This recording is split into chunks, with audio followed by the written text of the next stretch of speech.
ഈ രാത്രിയിൽ പരിശുദ്ധാത്മാവ് നിങ്ങളെ അറിയിപ്പാൻ ഏൽപ്പിച്ച ദൂതിലേക്ക് പ്രവേശിക്കുന്നു. 22-ാം സങ്കീർത്തനം 21-ാം വാക്യം അപ്പോൾ വായിക്കുന്നതാണ്. സാംസ് 22:21. സിംഹത്തിന്റെ വായിൽ നിന്ന് എന്നെ രക്ഷിക്കണമേ, കാട്ടുപോത്തുകളുടെ കൊമ്പുകൾക്കിടയിൽ നീ എനിക്ക് ഉത്തരമരുളുന്നു. സിംഹത്തിന്റെ വായിൽ നിന്ന് എന്നെ രക്ഷിക്കണമേ, കാട്ടുപോത്തുകളുടെ കൊമ്പുകൾക്കിടയിൽ നീ എനിക്ക് ഉത്തരമരുളുന്നു. കർത്താവ്, ഈ രാത്രിക്കായി നന്ദി. ഈ രാത്രി ഞങ്ങളോട് സംസാരിക്കണം. ഈ സഭയെ, നിന്റെ അഭിഷക്തനെ, കൂടെയുള്ള ദൈവദാസന്മാരെ ഇത്രത്തോളം ആദരിച്ചതിനായി സ്തോത്രം, മാനിച്ചതിനായി, ഉയർത്തിയതിനായി, നിർത്തിയതിനായി നന്ദി. തുറന്നും സഹായിക്കണം. പ്രാർത്ഥന കണ്ടാൽ നന്ദി യേശുവിൻ നാമത്തിൽ തന്നെ. ഒരിക്കൽ കൂടെ കൈ ഉയർത്തി ശക്തിയോട് സ്തോത്രം ചെയ്യാം. വിശുദ്ധ വേദപുസ്തകത്തിലെ 22, 23, 24 സങ്കീർത്തനങ്ങൾ വളരെ പ്രധാനപ്പെട്ട സങ്കീർത്തനങ്ങളാണ്. മശീക സങ്കീർത്തനങ്ങൾ എന്ന് പറയാം. യേശു കർത്താവിനെ സംബന്ധിച്ചുള്ള പ്രവചനവും പ്രവചന നിവൃത്തികളുമാണ് അതിലെ ഏറിയ വാക്യങ്ങളും. 22-ാം സങ്കീർത്തനം ഇന്നലെ നമ്മുടെ കർത്താവ് നമുക്ക് വേണ്ടി എന്ത് ചെയ്തെന്ന് വെളിപ്പെടുത്തുമ്പോൾ, 23-ാം സങ്കീർത്തനം ഇന്നവൻ നമുക്ക് വേണ്ടി എന്ത് ചെയ്യുന്നു എന്ന് വെളിപ്പെടുത്തുന്നു. 24-ാം സങ്കീർത്തനം അവൻ നാളെ നമുക്ക് വേണ്ടി എന്ത് ചെയ്യാൻ പോകുമെന്ന് വെളിപ്പെടുത്തുന്നു. 22-ാം സങ്കീർത്തനത്തിൽ ആടുകൾക്ക് വേണ്ടി ജീവൻ നൽകുന്ന നല്ല ഇടയനെ വെളിപ്പെടുത്തുമ്പോൾ, 23-ാം സങ്കീർത്തനം ഈ മരുഭൂമി യാത്രയിൽ നമ്മെ വഴി നടത്തുന്ന വലിയ ഇടയനെ വെളിപ്പെടുത്തുന്നു. 24-ാം സങ്കീർത്തനം നമ്മെ ആലയിൽ ചേർക്കാൻ ഇറങ്ങി വരുന്ന ശ്രേഷ്ഠ ഇടയനെ വെളിപ്പെടുത്തുന്നു. നമ്മുടെ കർത്താവ് നമ്മളെ രക്ഷിച്ചിട്ട് വഴിയിലിട്ടിട്ട് പോകുന്നവനല്ല, എത്തിക്കേണ്ടിടത്ത് എത്തിക്കുന്നവനാണ്. പോരാ, ശക്തിയോടെ സ്തോത്രം പറഞ്ഞാട്ട്. ഇസ്രായേൽ മക്കളെ രക്ഷിപ്പാൻ ഇറങ്ങി വന്ന ദൈവം തമ്പുരാൻ പറഞ്ഞു, മിസ്രയീമിലെ ജനത്തിൻ്റെ കഷ്ടത ഞാൻ കണ്ടു, അവരുടെ നിലവിളി ഞാൻ കേട്ടു. അവരെയും ഇസ്രായേലി അടിമത്തിൽ നിന്ന് വിടിവിപ്പാൻ, ഊഴിവെല്ലും വിടിവിപ്പാനും, അവിടെ ഫുൾ സ്റ്റോപ്പല്ല, പാലും തേനും ഒഴുകുന്ന കനാനിൽ കൊണ്ടെത്തിക്കാനും വന്നു. രക്ഷിച്ച് വഴിയിലിട്ടിട്ട് പോകുന്ന ദൈവമല്ല നിന്റെ ദൈവം. നിന്നെ വിളിച്ചിറക്കിയ ദൈവം എത്തിക്കേണ്ടിടത്ത് എത്തിക്കും. അവർ God is author and finisher. നമ്മുടെ ദൈവം വിശ്വാസത്തിൻ്റെ നായകനും പൂർത്തി വരുത്തുന്നവനുമാണ്. എന്ന് പറഞ്ഞ അർത്ഥം എന്താ? നീ കർത്താവിനെ ഒരു കാര്യം ഏൽപ്പിച്ചെങ്കിൽ പാതി വഴിയിലിട്ടിട്ട് അവൻ പോകുന്ന ദൈവമല്ല. നീ ഏൽപ്പിച്ച കാര്യം അവൻ ഫിനിഷ് ചെയ്തിരിക്കും. വിശ്വാസം കൊണ്ട് കരങ്ങളടിച്ച് വാ തുറന്ന് യേശുവിൻ്റെ നാമത്തിൽ പറ, ഞാൻ എൻ്റെ കർത്താവിനെ ഏൽപ്പിച്ച വിഷയം എൻ്റെ ദൈവം പൂർത്തീകരിക്കും. Author and ഫിനിഷറാണ്. അതുകൊണ്ടാണ് രൂത്തിനോട് നവോമി പറഞ്ഞ ഈ വിഷയത്തിൽ നീ മൗനമായിരിക്കുക, ഇത് തീർപ്പാക്കാതെ അയാൾ മൗനമായിരിക്കില്ല. നല്ല ബോബസിൻ്റെ കയ്യിൽ നീ ഒരു കാര്യം കൊടുത്തെങ്കിൽ നീ കിടന്ന് വെപ്രാളപ്പെടരുത്. കർത്താവിൻ്റെ കയ്യിൽ ഏൽപ്പിച്ച വിഷയത്തിന്മേൽ നീ വ്യാകുലപ്പെടരുത്, അതവൻ പൂർത്തീകരിക്കും. ഉപവാസപ്രാർത്ഥനയ്ക്ക് വന്ന എത്ര പേർക്ക് ഉറപ്പുണ്ട് തമ്പുരാൻ്റെ കയ്യിൽ ഏൽപ്പിച്ചത് അവൻ പൂർത്തീകരിച്ചിരിക്കും? നമ്മുടെ വാഴ്ത്തപ്പെട്ട കർത്താവിൻ്റെ ഈ ആഴ്ചയൊക്കെ കഷ്ടാനുഭവ ആഴ്ചയായിട്ട് വാഴമായിട്ടൊക്കെയാണല്ലോ ക്രൈസ്തവ ലോകം മുഴുവൻ ആചരിക്കുന്നത്. എനിക്ക് എൻ്റെ കർത്താവിനെ ഉയർത്തുന്നതിനേക്കാൾ ഭാഗ്യം വേറെ വല്ലതില്ല, സന്തോഷവും വേറെ ഒന്നുമില്ല. യേശുവിനെ മാക്സിമം എൻ്റെ പ്രസംഗ വീടും എല്ലാം യേശുവിനെ ഉയർത്തുകയാണ്. പിന്നെ നിത്യതയെക്കുറിച്ചും പ്രസംഗിക്കുക. നമ്മുടെ കർത്താവിൻ്റെ ജീവിതത്തിൽ സംഭവിച്ചതൊന്നും യാദൃച്ഛ്യമല്ലായിരുന്നു, അവയെല്ലാം തിരുവെഴുത്തിൻ്റെ നിവർത്തിയായിരുന്നു. കാരണം നമ്മുടെ കർത്താവ് തന്നെ ഓരോന്ന് വരുമ്പോഴും പറഞ്ഞു, തിരുവെഴുത്ത് നിവർത്തിയാകുവാൻ ഇങ്ങനെ സംഭവിച്ചു, തിരുവെഴുത്ത് നിവർത്തിയാകുവാൻ ഇങ്ങനെ സംഭവിച്ചു, തിരുവെഴുത്ത് നിവർത്തിയാകുവാൻ. മറ്റൊരു നേതാവിനെ കുറിച്ചും ഇല്ല, കർത്താവിനെ കുറിച്ചുള്ളൂ. അങ്ങനെ ഈ 22-ാം സങ്കീർത്തനത്തിൽ തന്നെ ശ്രദ്ധിച്ച് വായിച്ചു പഠിച്ചാൽ 20-ലധികം പ്രവചനങ്ങളുണ്ട് യേശു കർത്താവിനെ കുറിച്ച്. ആ 20 പ്രവചനവും ക്രൂശിൽ നിവർത്തിക്കപ്പെട്ടു. ഞാൻ ഒന്നുകൂടെ പറയാം, ദൈവമാണൊരു കാര്യം പറഞ്ഞതെങ്കിൽ ദൈവം അത് നിവർത്തിച്ചിരിക്കും. ദൈവം നിന്നോടൊരാലോചന പറഞ്ഞിട്ടുണ്ടോ? സാഹചര്യം ഒന്നും അനുകൂലമല്ലെങ്കിലും പറഞ്ഞത് സർവശക്തനാകിയാൽ അത് സംഭവിക്കും. വാ തുറന്നു ശക്തിയോട് സ്തോത്രം പറഞ്ഞു. അതിൻ്റെ തെളിവാണ് നിങ്ങളിവിടെ ആരാധിക്കുന്നത്. നിന്റെ തലമുറ ആയിരങ്ങളോട് യേശുവിനെ പ്രസംഗിക്കുമെന്ന് കർത്താവ് പറഞ്ഞിട്ടുണ്ടോ? അനുകൂലമായി നീ ഒന്നും കാണുന്നില്ലെങ്കിലും പറഞ്ഞത് സർവശക്തനാകിയാൽ അത് സംഭവിക്കും. നിന്നെ ഒരിടത്തെ ഒരു രാജ്യത്ത് ദൈവം നിർത്തുമെന്ന് പറഞ്ഞിട്ടുണ്ടോ? സകല വിസയും റദ്ദാക്കപ്പെട്ടാലും ദൈവത്തിൻ്റെ സമയത്ത് നീ അവിടെ നിന്നിരിക്കും. കർത്താവിൻ്റെ ജീവിതത്തിൽ സംഭവിച്ചതൊന്നും യാദൃശ്യമല്ല. 22-ാം സങ്കീർത്തനം 1-ാം വാക്യം നമ്മുടെ കർത്താവ് ക്രൂശിൽ പറഞ്ഞ ആദ്യത്തെ മുള്ളുന്ന, എൻ്റെ ദൈവമേ, പറഞ്ഞാട്ടെ, എൻ്റെ ദൈവമേ എന്നെ കൈവിട്ടതെന്ത്. അതിൻ്റെ അവസാന പദം വീട്ടിൽ പോയി നോക്കിയാൽ മതി. കർത്താവ് ക്രൂശിൽ പറഞ്ഞ അവസാന മൊഴി, സകലവും നിവർത്തിയായി. അതിനിടയിൽ ഒത്തിരി പ്രവചനങ്ങളുണ്ട്. ഞാനൊന്നുകൂടെ പറയാം. നമ്മുടെ കർത്താവിൻ്റെ ജീവിതത്തിൽ ഓരോന്ന് സംഭവിച്ചപ്പോഴും നമ്മുടെ കർത്താവ് പറഞ്ഞ തിരുവെഴുത്തിൽ നിവർത്തിയാകുവാൻ ഇങ്ങനെ സംഭവിച്ചു, തിരുവെഴുത്തിൽ നിവർത്തിയാകുവാൻ ഇങ്ങനെ സംഭവിച്ചു. നമ്മുടെ കർത്താവിൻ്റെ ജീവിതത്തിൽ സംഭവിച്ച എല്ലാം തിരുവെഴുത്തിന് നിവർത്തിയായിരുന്നെങ്കിൽ മോനെ, ദൈവം അറിയാതെയും ദൈവം അനുവദിക്കാതെയും നമുക്കൊന്നും സംഭവിക്കില്ല. അവൻ അറിയാതെ, അവൻ അനുവദിക്കാതെ നിനക്കൊന്നും സംഭവിക്കില്ല. എന്നാൽ ദൈവത്തെ സ്നേഹിക്കുന്നവർക്ക്, ദൈവമക്കൾ പറ, ദൈവത്തെ സ്നേഹിക്കുന്നവർക്ക്, നിർണയപ്രകാരം വിളിക്കപ്പെട്ടവർക്ക് തന്നെ സകലവും, കയ്യൊന്ന് ഉയർത്തിപ്പിടിച്ച് പിശാചിനെയൊക്കെ പറഞ്ഞേ, സകലവും സകലവും നന്മയ്ക്കായി കൂടി വ്യാപരിപ്പിക്കുന്നു. സകലവും നന്മയാണെന്നല്ല, തിന്മയായി വരുന്നതും നന്മയായി പരിവർത്തനം ചെയ്യാൻ എൻ്റെ കർത്താവിന് കഴിയും. കരങ്ങളടിച്ച് ദൈവത്തെ സ്തുതിച്ചോ. യേശുവിൻ്റെ അധികാരമുള്ള നാമത്തിൽ ഈ രാത്രി ദൈവത്തെ ആരാധിക്കുന്ന ദൈവമൈതലേ, നിനക്ക് വിരോധമായി, നിന്റെ തലമുറയ്ക്ക് വിരോധമായി, നിന്റെ ശുശ്രൂഷയ്ക്ക് വിരോധമായി ദുഷ്ടപിശാച് ചെയ്യുന്നത് പോലും നന്മയാക്കി പരിവർത്തനം ചെയ്യുവാൻ അധികാരമുള്ളവരെയാണ് നീ സേവിക്കുന്നത്. വാ തുറന്ന് ശക്തിയോടെ സ്തോത്രം പറഞ്ഞാട്. മക്കളെ, അന്യഭാഷ ദൈവത്തെ സ്തുതിച്ചാട്. ഈ വചനം കേൾക്കുമ്പോൾ ദൈവം നിങ്ങളെ ആത്മാവിനാൽ നിറയ്ക്കട്ടെ. ഒന്നുകൂടെ ഞാൻ പറയാം. പിശാച് നമുക്ക് എതിരായി ചെയ്യുന്നത് പോലും നമ്മുടെ നന്മയാക്കി ദൈവം പരിവർത്തനം ചെയ്യും. സ്തോത്രം. ഒറ്റ കാര്യം മാത്രം പറഞ്ഞിട്ട് ഇതിലേക്ക് വരാം, സമയത്ത് തീരണമല്ലോ. പൗലോസിനെ പിടിച്ച് കാരാഗ്രഹത്തിലിട്ടത് സുവിശേഷത്തിൻ്റെ വ്യാപ്തി തടയാനാണ്, പൗലോസിനെ നിരാശനാക്കാനാണ്. ശ്രദ്ധിച്ച് കേൾക്കണം. പക്ഷെ നിരാശനായില്ലെന്ന് മാത്രമല്ല, വ്യാപ്തി തടയപ്പെട്ടുമില്ല. പൗലോസ് കാരാഗ്രഹത്തിൽ പടന്ന് പറഞ്ഞ് സന്തോഷിപ്പീൻ സന്തോഷിപ്പീൻ. ഇതേ കാര്യം തന്നെ പിന്നെയും പറയുന്നു. നിന്റെ വായിലൂടെ നിരാശയുടെ വാക്ക് വരരുത്. പ്രതിസന്ധിയുടെ വേളയിൽ പ്രശ്നങ്ങൾ, അയ്യോ ഞാൻ കരഞ്ഞു, പ്രാർത്ഥിച്ചു, ഓടി, സ്തോത്രകാഴ്ച കിട്ടും, എനിക്കിത് വന്നല്ലോ എന്ന് പറയരുത്. പിശാച് നിരാശനാക്കാൻ നോക്കുമ്പോഴും നിന്റെ വായിൽ നിന്ന് വരേണ്ടത് ദൈവ പുകഴ്ചയുടെ വാക്കുകളായിരിക്കണം. ഒന്ന്, നിരാശനായില്ല. 2, അതായത് കാരാഗ്രഹത്തിലിട്ടത് സുവിശേഷത്തിന്റെ വ്യാപ്തി തടയാനോ. പക്ഷെ കാരാഗ്രഹത്തിൽ നിന്ന് ആ വയോവൃദ്ധൻ കുത്തിക്കുറിക്കുകയായിരുന്നു. 4 ലേഖനങ്ങൾ, പ്രിസൺ എപ്പിസ്റ്റൽസ്, കാരാഗ്രഹ ലേഖനങ്ങൾ. ഏതൊക്കെയാ?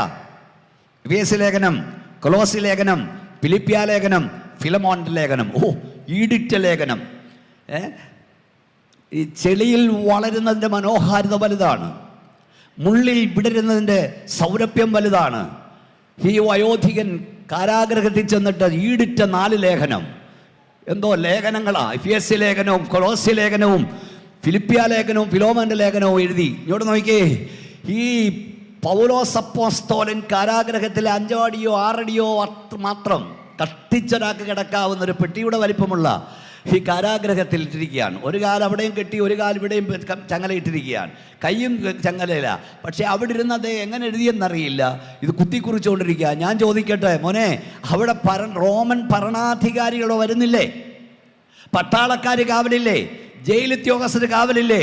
പക്ഷെ ഈ വയോധികൻ കുത്തിക്കുറിച്ചുകൊണ്ട് എന്തെന്ന് പിശാചിന് മനസ്സിലായില്ല, പടയാളികൾക്ക് മനസ്സിലായില്ല, അധികാരികൾക്ക് മനസ്സിലായില്ല. അഭിഷക്തൻ എഴുതിക്കൊണ്ടിരിക്കുന്ന എന്താണെന്ന് അവർക്ക് മനസ്സിലായില്ല. ഈടിറ്റ 4 ലേഖനങ്ങൾ പുറത്തു വന്നു. ചുറുചുറുക്കുള്ള 4 ചെറുപ്പക്കാരെ ദൈവം ഒരുക്കി. അത് നഷ്ടപ്പെടാതെ വാങ്ങിക്കൊണ്ട് അവർ ഓടി. സ്തോത്രം. എന്നെ അതിശയപ്പെടുത്തുന്നത്, ഹല്ലേലൂയ, റോമൻ ഭരണാധികാരിയുടെ മൂക്കിന് താഴെയിരുന്ന് ഈ അഭിഷേകമുള്ളവൻ ഈ ലേഖനം എഴുതിയത് പിശാച് കണ്ടില്ല, അത് തടയാൻ അവന് കഴിഞ്ഞില്ല. ഇന്ന് രാത്രി ഞാൻ യേശുവിന്റെ നാമത്തിൽ പറയാം, പിശാച് കാണാത്തൊരു മറവിടം ദൈവം തന്റെ ഭക്തന് വേണ്ടി ഒരുക്കും. ശക്തിയോട് സ്തോത്രം പറഞ്ഞാട്ട്, പിശാച് കാണാത്തൊരു ഒളിവിടം നിനക്കും നിന്റെ ദൈവം ഒരുക്കും. ശക്തിയോടെ അന്യഭാഷ ദൈവത്തെ സ്തുതിക്കൂ കുഞ്ഞ്. ആത്മ നിറവിൽ ദൈവത്തെ ആരാധിക്കുന്ന രാത്രി.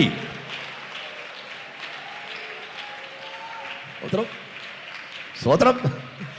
ഏലിയാവിനെ കണ്ടപ്പോൾ ഓബദ്യാവ് പറഞ്ഞു, എൻ്റെ യജമാനൻ നിന്നെ അന്വേഷിക്കാത്തൊരിടമില്ല. ഏലിയ അവിടെ പോയി. പാസ്പോർട്ട് ഉണ്ടായിരുന്നോ? വിസ ഉണ്ടായിരുന്നോ? വേറെ രാജ്യങ്ങളിലേക്ക് പോകാൻ ഫ്ലൈറ്റ് ഉണ്ടായിരുന്നോ? എങ്ങും പോയില്ല. ആഹാബിന്റെ മൂക്കിന്റെ താഴെ ഏലിയാവ് ഉണ്ടായിരുന്നു. പക്ഷെ അവനെ കാണാനോ തൊടാനോ അവന് കഴിഞ്ഞില്ല. ഈ രാത്രിയിൽ യേശുവിന്റെ നാമത്തിൽ പറയാം, പിശാചിന്റെ വെല്ലുവിളി കേട്ട് നീ ഭയപ്പെടരുത്. ഓ ഷാറാഥിയ, ഈ സഭയോടും ദൈവത്തിന്റെ അഭിഷേകത്തിനോടും ഞാൻ പരിശുദ്ധാത്മാവ് വിളിച്ചു പറയുന്നു, ശത്രുവിന്റെ മുമ്പിൽ ഒരു മറുപടി ഒരുക്കാൻ എന്റെ ദൈവശക്തനത്രേ. ശക്തിയോടെ കരമടിച്ചു, വാ തുറന്നു, അന്യഭാഷ ദൈവത്തെ സ്തുതിച്ചോ. പിശാചിന്റെ മൂക്കിന് താഴെ അവൻ കാണാത്തൊരു മറവിടം, അവൻ കാണാത്തൊരു ഒളിവിടം ദൈവം നിനക്കും നിന്റെ കുഞ്ഞുങ്ങൾക്ക് വേണ്ടി ഒരുക്കും.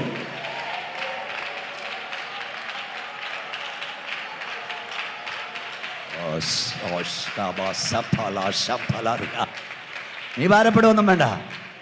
വിളിച്ച ദൈവമാണോ? ശുശ്രൂഷ നൽകിയ ദൈവമാണോ? ദൂത് നൽകിയ ദൈവമാണോ? അത് നഷ്ടപ്പെടാതെ എത്തിക്കേണ്ടതൊക്കെ ദൈവം എത്തിച്ചോളും. അപ്പൊ എതിരായി ചെയ്യുന്നതും അനുകൂലമാക്കും. പിശാച് വിചാരിച്ച കാരാഗ്രഹത്തിട്ട ഇടപാട് തീർന്നെന്നാ, പക്ഷെ അവിടെ ഇട്ടോണ്ട് 4 ലേഖനം പുറത്തു വന്നേ. ദുഷ്ടപിശാചേ, നീ തൻ്റെ അഭിഷക്തന്മാർക്കെതിരെ എന്തൊക്കെ ചെയ്യാമോ അതെല്ലാം ചെയ്തു, പക്ഷെ ജയം നിനക്കല്ല, ഞങ്ങളുടെ കർത്താവിനും സഭയ്ക്കുമാണ്. എല്ലാവരും ഒന്നുകൂടെ ശക്തിയോടെ, എല്ലാ മക്കളും കയ്യൊക്കെ ആടി വാ തുറന്നൊക്കെ ദൈവത്തെ സ്തുതിച്ചുകൊണ്ടിരി. ഹല്ലേലൂയ.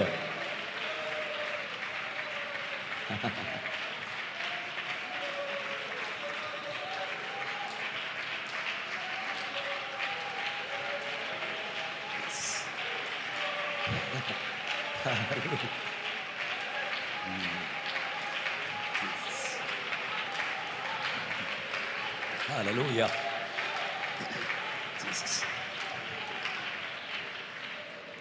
പിശാചിന്റെ മുമ്പിൽ മേശയൊരുക്കും, ശത്രുവിൻ്റെ മുമ്പിൽ മേശയൊരുക്കും. എനിക്കറിയില്ല മോനെ, യൂത് കർത്താവ് ഇവിടെ നിർത്തുക പിടിച്ച്.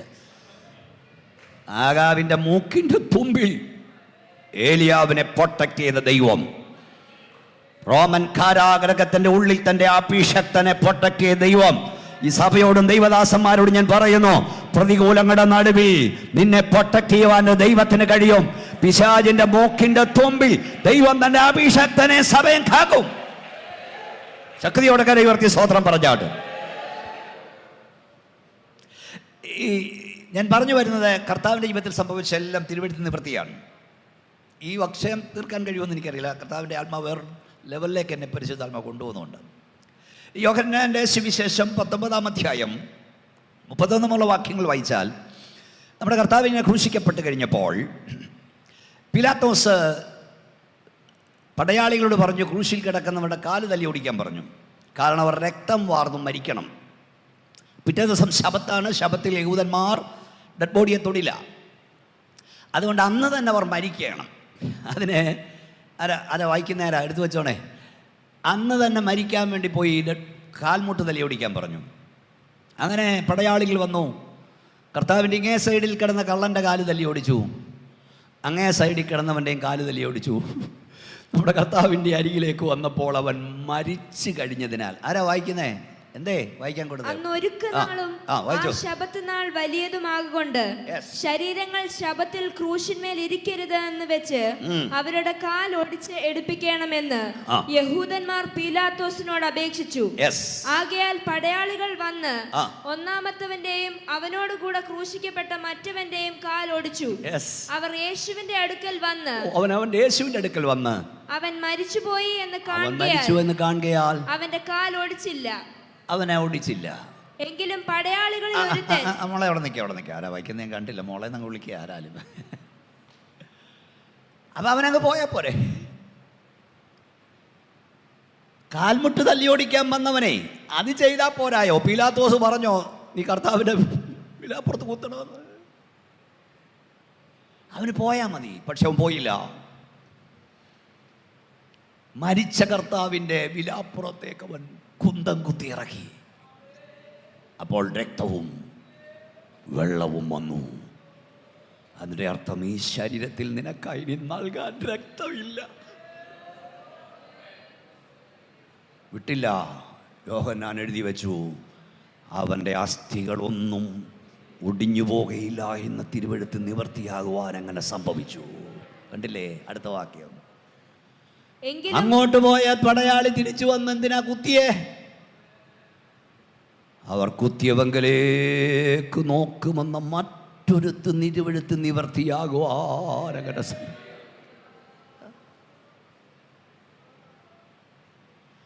കർത്താവ് അറിയാതൊന്നും സംഭവിച്ചിട്ടില്ല കേട്ടോ.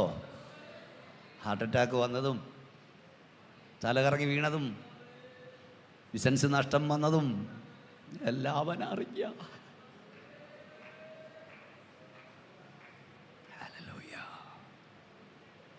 അവൻ നന്നായി അറിഞ്ഞല്ല എനിക്കൊന്നുമേ അനുഭവിക്കുകയില്ല അനുഭാവത്തിൽ. അവൻ നന്നായി അറിഞ്ഞല്ലാതെ എനിക്കൊന്നുമേ അനുഭവിക്കുകയില്ല അനുഭാവത്തിൽ. അഖിലവും എൻ്റെ നന്മ കരുതിയല്ലോ അവൻ ചെയ്യുന്നതു മൂലം ഭയമില്ലെന്നിൽ. അറിയത്തില്ലേ പാട്ട്? അറിയുന്നല്ലോ ദൈവം അറിയുന്നല്ലോ എൻ്റെ ഭാവി ആകനാഥൻ അറിയുന്നല്ലോ. എന്തിനായി ഞാൻ ചിന്തകളാൽ കലങ്ങിടുന്നു. കുവൈറ്റിലും ദോഹയിലും മസ്കറ്റിലും ദുബൈയിലും ഒക്കെ മക്കളെ ഓർത്തൊന്നും ഭാരപ്പെടുകയൊന്നും വേണ്ട. നാളെ എന്തു നടക്കും ഞാൻ അറിയുന്നില്ല. നീളെ എന്നെ കരുതുന്നോൻ അറിഞ്ഞിടുന്നു. നാളെ എന്തു നടക്കും ഞാൻ അറിയുന്നില്ല. ഹല്ലേലൂയ. നീളെ എന്നെ കരുതുന്നോൻ അറിഞ്ഞിടുന്നു. കാലമാതി അതീതന നവനാകയാൽ വ്യാകുലത്തിൽ അവകാശം എനിക്കുന്നില്ല. കാലമാതി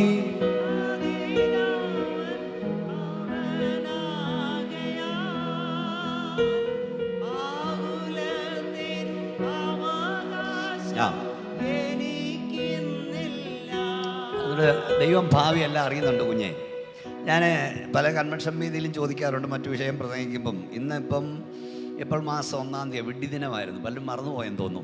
ഏപ്രിൽ ഫുളിൻ്റെ ദിവസമാണ്. April 1, 2026 April 1.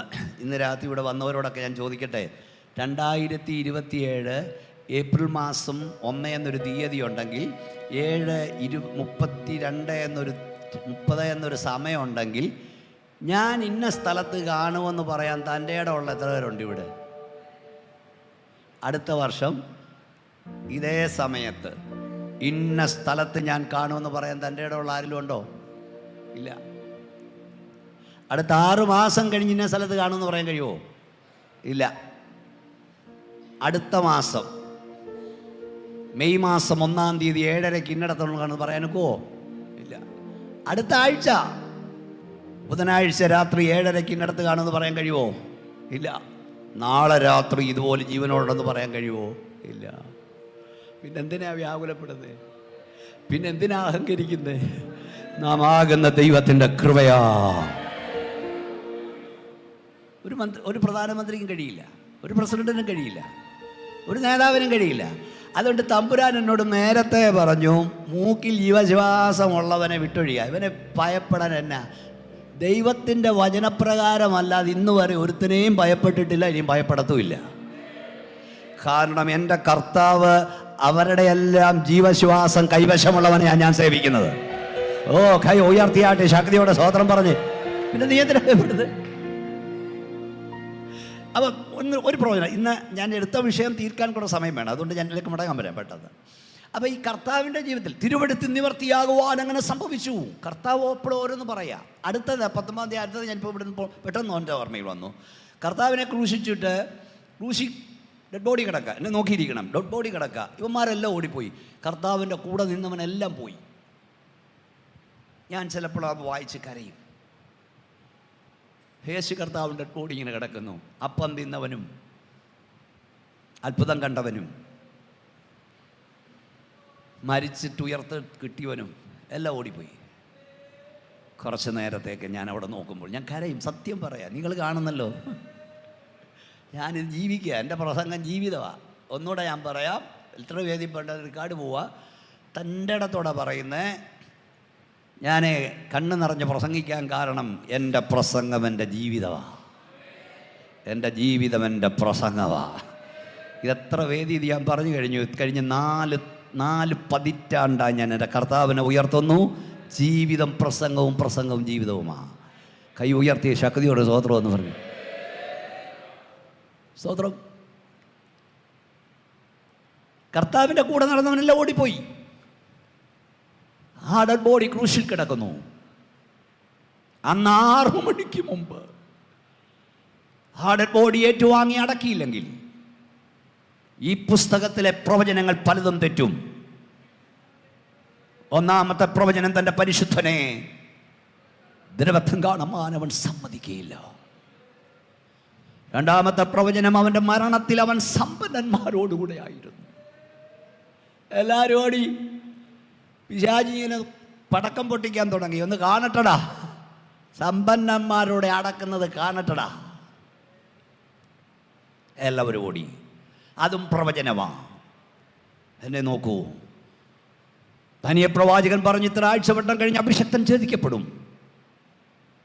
ഇടയനെ വെട്ടും, ആടുകൾ ചിതറും. അവിടെ എഴുതിയിരിക്കുന്ന അവൻ ആരുമില്ലെന്ന് വരും. എനിക്ക് വളരെ ഇഷ്ടം. ഞങ്ങളൊക്കെ ഇതിലൂടെ പോയിട്ടുള്ളതുകൊണ്ട് ഈ പ്രസംഗിക്കുമ്പോൾ മനസ്സിലാവും, അവൻ ആരുമില്ലെന്ന് വരും.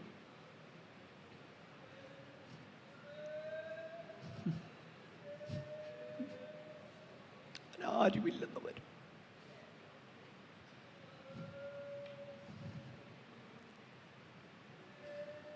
ഹല്ലേലൂയ. കർത്താവ് ശിഷ്യന്മാർ പറഞ്ഞു, രാത്രിയിൽ ഇടയൻ പിടിക്കപ്പെടും, എല്ലാവരും ഓടിപ്പോവും, എന്നെ ഏകനായി വിട്ടിട്ട് നിങ്ങളെല്ലാവരും വീട് പോവും. എന്നിട്ട് അടുത്ത പദം പറഞ്ഞേക്കണോ വെച്ചാ, എൻ്റെ പിതാവ് എൻ്റെ കൂടെ ഉള്ളത് കൊണ്ട്. ആ കൈ ഉയർത്തി പറയുന്നേ, ഞാൻ ഏകനല്ലതാനും, എല്ലാവരും പോവും.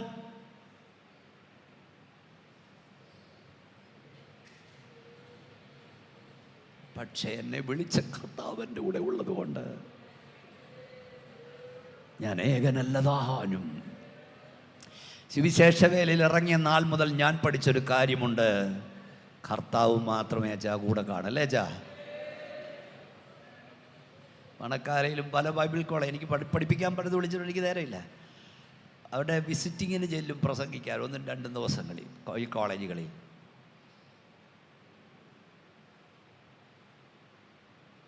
ഞാൻ ചെറുപ്പക്കാരോട് പറയും, മക്കളെ സംഘടന കൂടെ കാണുമെന്നും പറഞ്ഞ്, പ്രസ്ഥാനം കൂടെ കാണുമെന്ന് പറഞ്ഞ്, നേതാക്കൾ കൂടെ കാണുമെന്ന് പറഞ്ഞ് വിശേഷ വില യാതൊരു ചെയ്തത്.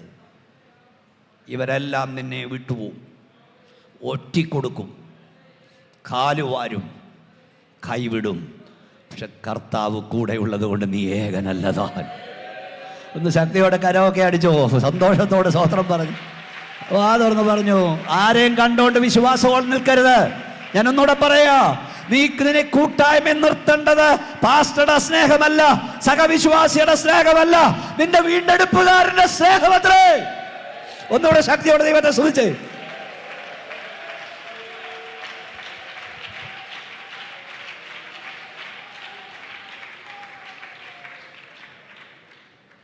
അനുഗ്രഹീതനായൊരു ദൈവദാസനെ ഞാൻ നിൽക്കുന്നുണ്ട്. ഞാൻ ആരെയും മുഖത്ത് നോക്കി പോയിട്ടെന്നും പറഞ്ഞ ആളല്ല. ഇപ്പോഴാണ് എനിക്ക് കുറേ കൂടെ ശൗര്യം കൂടിയിരിക്കുക വിസയുള്ള ബന്ധത്തിൽ.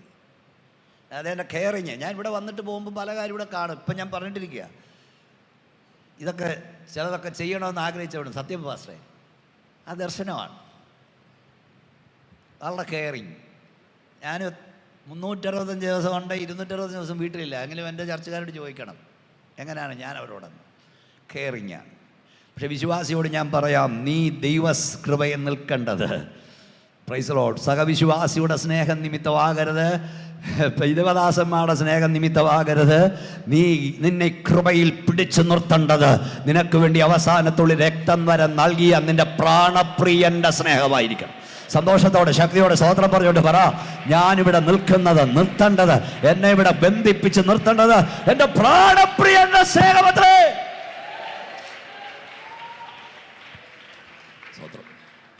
അവൻ ആരുമില്ലെന്ന് വരും, എല്ലാവരും വിട്ട് ഓടിപ്പോകും. ഡെഡ് ബോഡി കിടക്കുകയാണ്. പല കൺവെൻഷൻ ചെയ്ത് പ്രസംഗിച്ചിട്ട് എനിക്ക് പ്രസംഗം തുടരാൻ കഴിയാതെ പോയി. ആരുമില്ലെന്ന് വന്നു. അനാഥശവം പോലെ എൻ്റെ കർത്താവിൻ്റെ ഡെഡ് ബോഡി കിടക്കുന്നു. 6 മണിക്കുള്ളിൽ ഡെഡ് ബോഡി ഏറ്റുവാങ്ങിയില്ലേ പിന്നെ അവർ തൊടില്ല. അങ്ങനെ ആ നിയമം ആവർത്തന പുസ്തകത്തിലൊക്കെ ഉണ്ട്. പിന്നെ ശബത്തിൽ അവർ തൊടില്ല. ശബത്തിൽ തൊട്ടാ അശുദ്ധന. പിന്നെ അത് കിടന്ന് അളിയും ചീയും, കഴുകന്മാർ കൊത്തിപ്പറിക്കും. ഇന്ന് രാത്രിയിൽ ഇവിടെ വന്ന ദൈവമക്കളെ, നിങ്ങളുടെ ആരുടെയും പേരും വീട്ടുപേരുമൊന്നും എനിക്ക് അറിഞ്ഞുകൂടാ. പക്ഷെ പരിശുദ്ധാത്മാവ് ഞാൻ പറയാം, അല്പസമയത്തേക്ക് ചിലപ്പോൾ നിനക്കാരുമില്ലെന്ന് വരും, നിനക്കാരുമില്ലെന്ന് തോന്നും. പക്ഷെ യേശുവിൻ്റെ നാമത്തിൽ ഞാൻ പറയാം, നിനക്കാരുമില്ലാതെ വരില്ല. ഓ ഷറകമസംധന, നിനക്കാരുമില്ലാതെ വരില്ല. കരമടിച്ച് പിശാച് കേൾക്ക പറ, എനിക്കാരുമില്ലാതെ വരില്ല. ആരെങ്കിലും ദൈവം എനിക്ക് വേണ്ടി ഒരുക്കും. മക്കൾ നോക്കിയില്ലേലും, മരുമക്കൾ നോക്കിയില്ലേലും, കൊച്ചപ്പൻ നോക്കിയില്ലേലും, ചിറ്റപ്പൻ നോക്കിയില്ലേലും, ആരൊക്കെ കൈവിട്ടാലും, ആര് നോക്കിയില്ലേലും എൻ്റെ ദൈവം ആരെങ്കിലും എനിക്ക് വേണ്ടി ഒരുക്കും.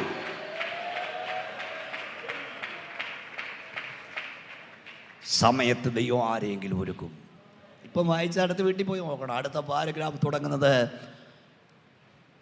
ധനവാനും ദൈവരാജ്യത്തെ കാത്തിരുന്നവനും നീതിമാനുമായ യോസഫ് എന്ന ധനവാൻ.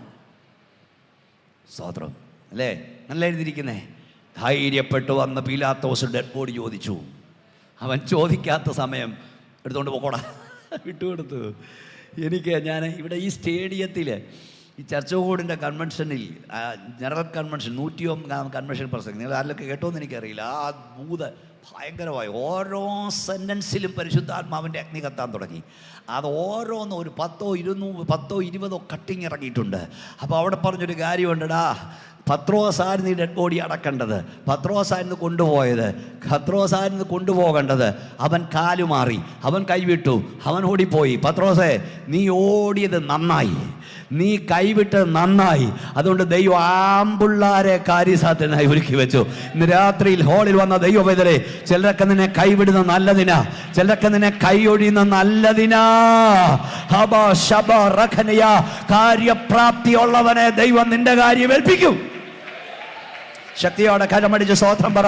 നിന്റെ തലമുറയെ ചിലർ കൈവിട്ട് നല്ലതാ, സഹായിക്കാമെന്ന് പറഞ്ഞവർ, ഗൾഫിൽ കൊണ്ടാവെന്ന് പറഞ്ഞവർ, ഹല്ലേലൂയ, റെക്കമെൻഡ് ചെയ്യാമെന്ന് പറഞ്ഞവർ തക്ക സമയത്ത് കൈയൊഴിഞ്ഞോ, കാലുകയറിയോ, കൈവിട്ടോ, നല്ലതിനാ. ഇവരാരുമല്ല നിന്നെ ഉയർത്തിയത്, നിന്റെ തലമുറ ഉയർത്തിയത് ഇവരാരുമല്ല, എന്റെ ദൈവമാണെന്ന് വരണം. നീ പ്രതീക്ഷിച്ചിരുന്ന ചില വാതിലൊക്കെ അടഞ്ഞോ? ഗൾഫിൽ കൊണ്ടുപോകാമെന്ന് പറഞ്ഞു, സമയത്ത് മോടെ കല്യാണത്തിന് പൈസ തരാമെന്ന് പറഞ്ഞു, കടം മാറാൻ എന്നെ സഹായിക്കാമെന്ന് പറഞ്ഞു, എല്ലാം കൈയഴിഞ്ഞു. അതുകൊണ്ട് അതിനകത്ത് ഇന്ന് വന്നത് നീ. അതുകൊണ്ടാണ് ഇന്ന് ഇവിടുന്ന് ദൈവത്തെ ആരാധിക്കുന്നത്. ചിലരൊക്കെ നിന്നെ കൈയൊഴിയുന്നത് നല്ലതിനാ. കൈയേൽക്കണ്ടവന്റെ കയ്യിൽ ദൈവം കാര്യം കൈയേൽപ്പിക്കും. ഓ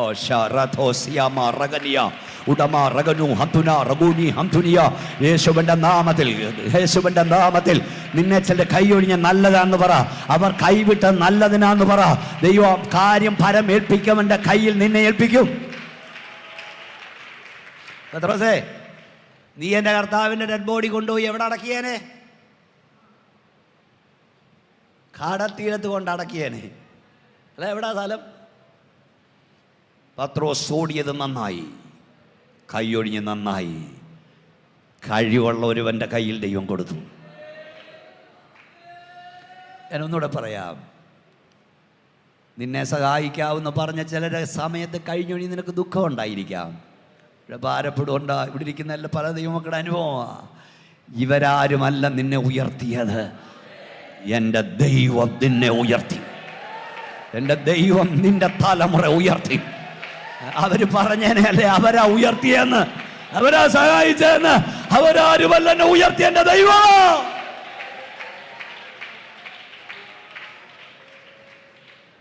സ്തോത്രം, സ്തോത്രം, സ്തോത്രം, സ്തോത്രം, സ്തോത്രം. യോസഫിനെ പൊട്ടക്കിണറ്റിൽ ഞാൻ പറഞ്ഞല്ലോ, പ്രസംഗം എടുത്തതങ്ങ് മാറി കുറിച്ച് കൊടുത്തൊക്കെ പോവാ. അതാ പരിശുദ്ധാത്മ ശക്തിയുടെ വ്യാപാരവും പ്രാർത്ഥനയുടെ കിന്നവരുടെ മൊടിവിൽ നിന്നാലുമുള്ള പ്രത്യേകത. യോസഫിനെ അവർ പിടിച്ച് കൊല്ലാൻ തുടങ്ങുമ്പോൾ ഒരാൾ ഇടപെട്ടു. ആരാ? രൂബേൻ. അവനെ വിൽക്കാൻ ഒരാൾ ഇടപെട്ടു, യഹൂദ. അതാ ഞാൻ പറഞ്ഞ നിനക്കാരുമില്ലാതെ വരില്ല. ദൈവം ആരെയെങ്കിലും തക്ക സമയത്ത് എവിടെയെങ്കിലും നിനക്ക് വേണ്ടി ഒരുക്കി വെക്കും. ജീസസ്. രൂബേൻ പറഞ്ഞു, നമുക്ക് കൊല്ലണ്ട, ഇവനെ പിടിച്ച് കിണറ്റിലിടാം, അവിടെ കിടന്ന് ചത്തോട്ടെ. പക്ഷെ രൂബേന്റെ ഉള്ളിലൊരു പ്ലാൻ ഉണ്ടായിരുന്നു. ഈ സഹോദരന്മാർ കാണാതെ മോനെ ഇവനെ വീട്ടിൽ കൊണ്ട്. സഹോദരന്മാർ വിചാരിച്ച് അവിടെ കിടന്ന് ചാകട്ടെ, നമ്മൾ കൊന്നെന്ന് വേണ്ട. ഒന്നുകൂടെ പറയാം, യോസഫിനെ സഹോദരന്മാർ കിണറ്റിൽ വേട്ടി വലിച്ചിട്ടത് സിംഹാസനത്തിക്കാനല്ല, അവിടെ കിടന്ന് ചാകാനാ.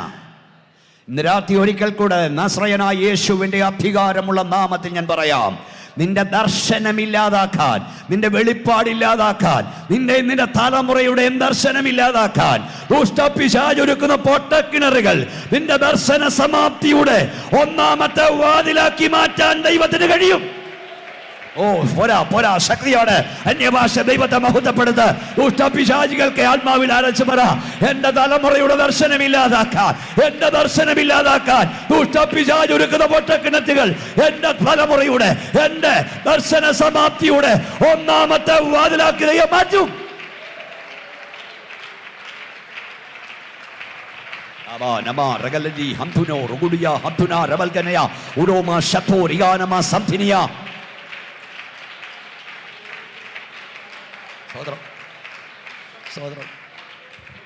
രൂപം പിടിച്ചിട്ടത് എന്തിനായിട്ട്?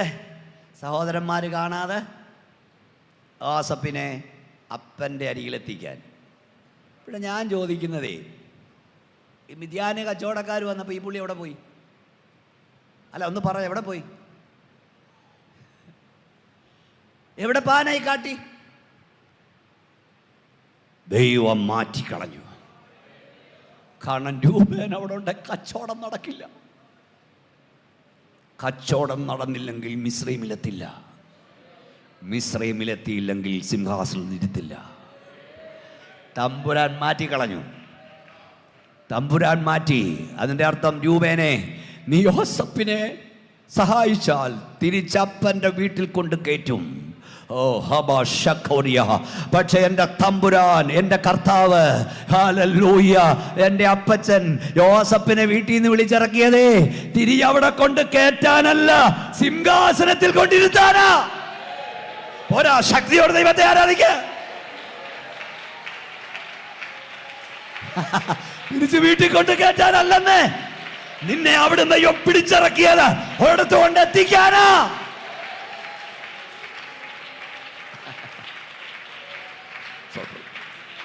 സോദരം, ഞാൻ ഒരു കാര്യം ഇവിടെ പറയട്ടെ. ദൂത് സ്റ്റേജിരിക്കുമ്പോൾ കർത്താവ് ദൂത, അതായത് തമ്പുരാൻ നിന്നെ ഒരിടത്ത് എത്തിക്കാൻ പദ്ധതി ഇട്ടിട്ടുണ്ടെങ്കിൽ അതിന് ചേട്ടൻ്റെ ഒത്താശ വേണ്ട, അതിന് സഹോദരന്റെ കൈത്താങ്ങല് വേണ്ടെന്നേ. ദൈവം നിന്നെ കുറിച്ച് ഒരു കാര്യം കണ്ടിട്ടുണ്ടെങ്കിൽ ഒരുത്തന്റെ ഒത്താശ എന്റെ ദൈവത്തിന് വേണ്ട. ഇവനല്ല കാലുവാരിയാലും ദൈവം എത്തിച്ചിരിക്കും. ശക്തിയോടെ കരമടി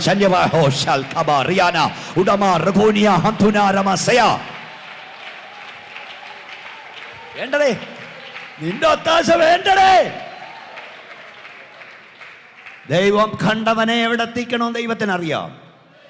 അവിടെ അവൻ എത്തിക്കും.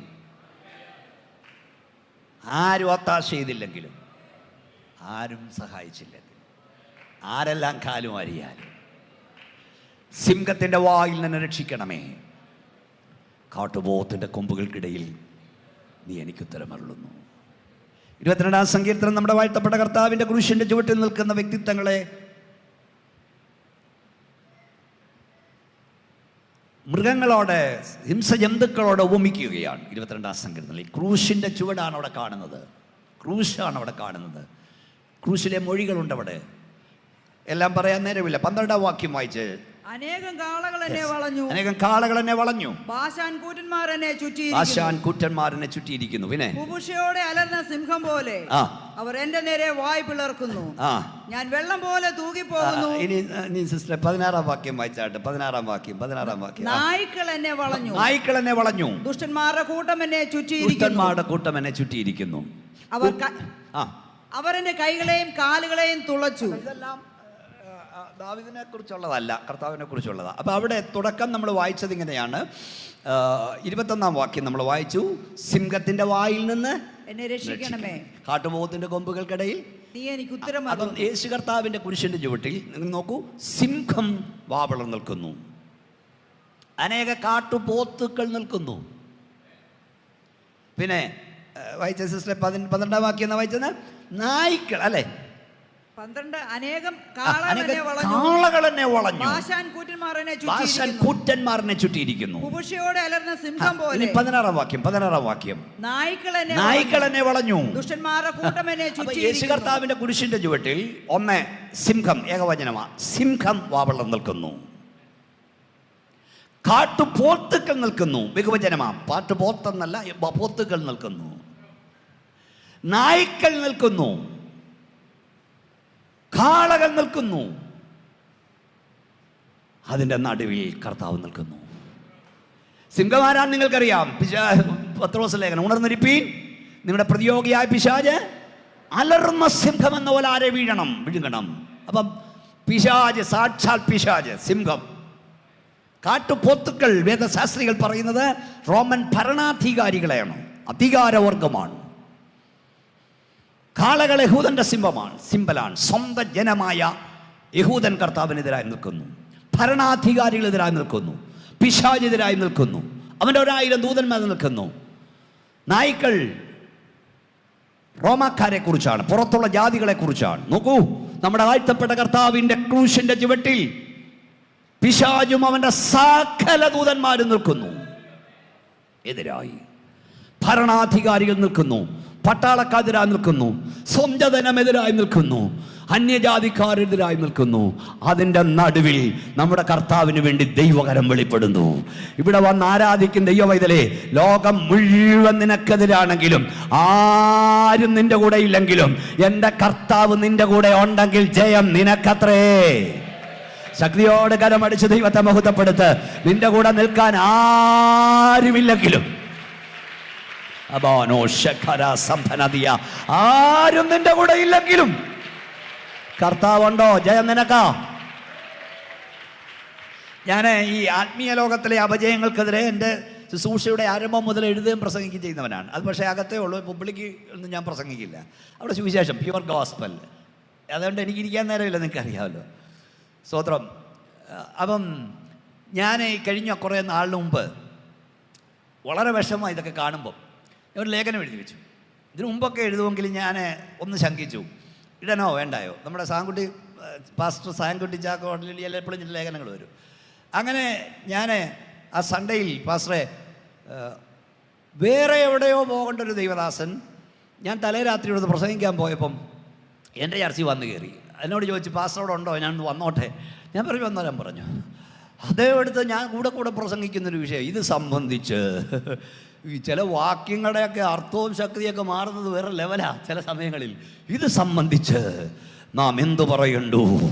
ദൈവം നമുക്ക് അനുകൂലമെങ്കിൽ പ്രതികൂലമാര്? അത്രയും മതി. തമ്പുരാൻ എന്നോട് ചോദിച്ചു, ഞാൻ പലവട്ടം പറഞ്ഞോടാ, നീ എടുത്ത ആത്മാവിൻ്റെ വാള് താത്തു വെക്കരുത്. ദൈവം പറഞ്ഞാൽ എടുത്തോണം, വെട്ടിക്കോണം, താത്തു വെക്കരുത്. അത്രയും മതിയായിരുന്നു. ഇത് സംബന്ധിച്ചാൽ എന്തു പറയുണ്ടു? ദൈവം നമുക്ക് അനുകൂലമെങ്കിൽ പ്രതികൂലമാരെ. ആദ്യം മുതൽ ഇതാ പാസ്റ്റർ എനിക്ക് കർത്താവ് തന്നുകൊണ്ടിരുന്ന ദൂത്, ദൈവം അനുകൂലമെങ്കിൽ പ്രതികൂലമാരെ. ദൈവം നിനക്ക് അനുകൂലമാണെങ്കിൽ, ലോകം മുഴുവൻ നിനക്കെതിരാണെങ്കിൽ, ദൈവം നിന്നോടെ കൂടെ ഉണ്ടെങ്കിൽ ജയം നിനക്കായിരിക്കും. ലോകം മുഴുവൻ അനുകൂലവും ദൈവം പ്രതികൂലമാകുന്നതിനേക്കാൾ ലോകം മുഴുവനെതിരായാലും ദൈവം നിന്നോടുകൂടെ ഉണ്ട്, നിനക്കാ ജയം.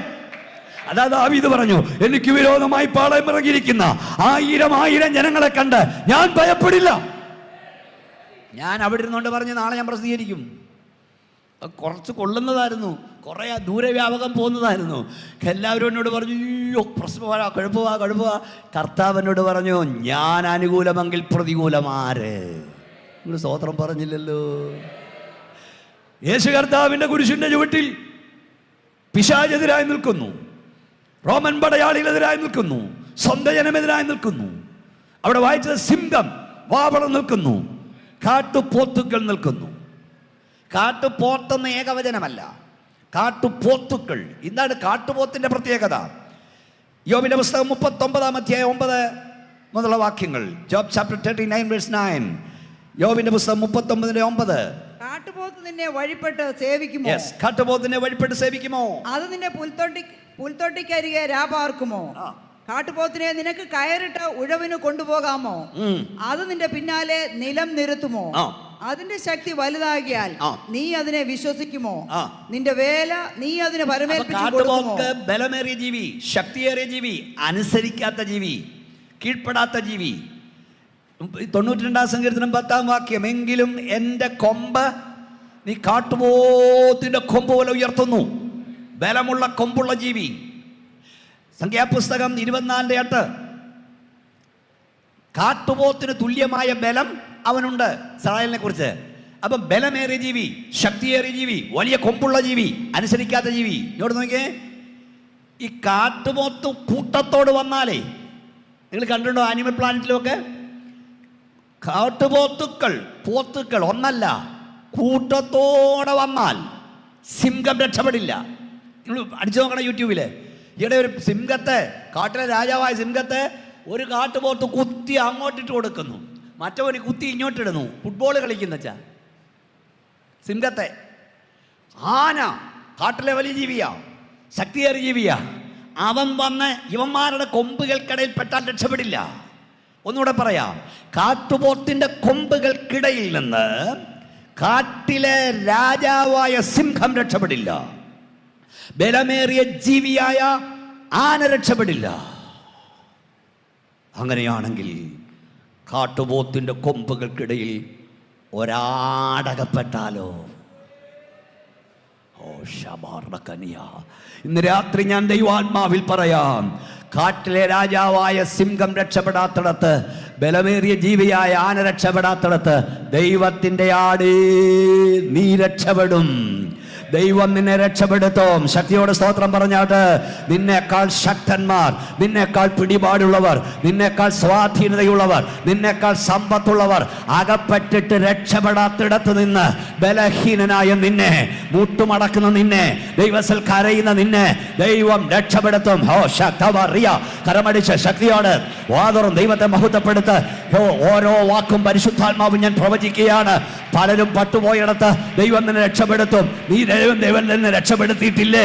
അതുകൊണ്ടല്ലേ ഇവിടുന്ന് സ്തോത്രം പറയുന്നത്. ഉന്നതന്മാരകപ്പെട്ടിടത്ത്, രക്ഷപ്പെടാൻ സാധ്യതയില്ലാത്തിടത്ത് നിന്ന് ദൈവം നിന്നെ രക്ഷിച്ചു.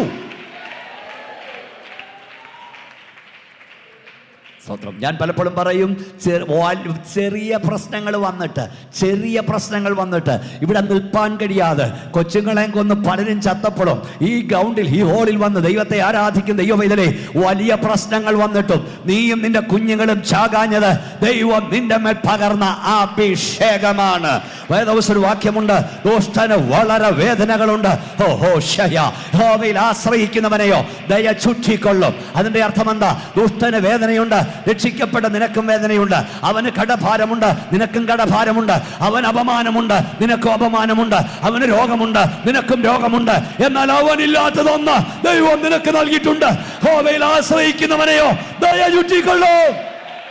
കഷ്ടതയിൽ ദയ, അപമാനത്തിൽ ദയ, ദുഃഖത്തിൽ ദയ, ആക്ഷേപത്തിൽ ദയ, ദൈവത്തിന്റെ ദയ എന്നെ എന്റെ കുഞ്ഞുങ്ങളെ ചുറ്റിയതിനാൽ ഞാനും എന്റെ കുഞ്ഞുങ്ങളും ഈ രാത്രി വരെ ബലത്തോടിരിക്കുന്ന പറയാൻ, ജീവനോടിരിക്കുന്ന പറയാൻ തന്റെ ഇടമുള്ള ദൈവമക്കൾ ദൈവത്തെ സ്തുതിക്കട്ടെ.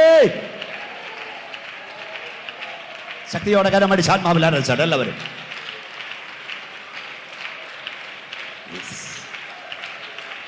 Abana Ragadania, Hatuna, Rabalshania, Hamdunia, Luna Mana, Ragadunia, Hatuna, Ravuda, Shamta, Rigana, Udama, Ragala, Ragadana, Hutana, Shamtania, Lunama, Shaporia, Namasaya. Sotram. സിംഹത്തിന്റെ വായിൽ നിന്ന് രക്ഷിക്കണമേ. കാട്ടുപോത്തുക്കളുടെ കൊമ്പുകൾക്കിടയിൽ നീ എനിക്ക് ഉത്തരമല്ലോ. ഈ രാത്രി ഇതിനകത്ത് വന്ന് നിന്നെ ഞാൻ പരിശുദ്ധാത്മാവ് വിവേചിച്ചുകൊണ്ട് പറയുന്നു, നിന്റെ പ്രശ്നങ്ങൾ ഒന്നല്ല, നിരവധിയാണെങ്കിലും അനവധിയാണെങ്കിലും അതിന്റെ നടുവിൽ നിന്ന് വലിച്ചെടുക്കാൻ അധികാരമുള്ളവൻ ഇതിനകത്ത് വന്നിട്ടുണ്ട്. നാസാൽ എന്ന പദമാണ് എബ്രായ ഭാഷയിൽ. നാസാൽ, സിംഹത്തിന്റെ വായിൽ നിന്ന് രക്ഷിക്കണമെന്നുള്ള നാസാൽ. സിംഹത്തിന്റെ വായിൽ നിന്ന് എന്നെ വലിച്ചെടുക്കണമേ, എന്നെ വലിച്ചെടുക്കണമേ. അതേ നമ്മുടെ കർത്താവ് മരണത്തിന്റെ വായിൽ നിന്ന്, ക്യാൻസറിന്റെ വായിൽ നിന്ന്, ഹാർട്ട് അറ്റാക്കിന്റെ വായിൽ നിന്ന് നമ്മെ വലിച്ചെടുക്കുന്ന ദൈവമാണ്. എത്ര പേർക്ക് ആരാധിപ്പാൻ കഴിയോ? ഹോസൽ ഖരാദിയ. അവൻ നിന്നെ വലിച്ചെടുക്കുന്ന ദൈവമാണ്. മരണത്തിന്റെ വായിൽ നിന്ന് വലിച്ചെടുക്കും, ഹാർട്ട് അറ്റാക്കിന്റെ വായിൽ നിന്ന് വലിച്ചെടുക്കും, ക്യാൻസറിന്റെ വായിൽ നിന്ന് അവനെ വലിച്ചെടുക്കും.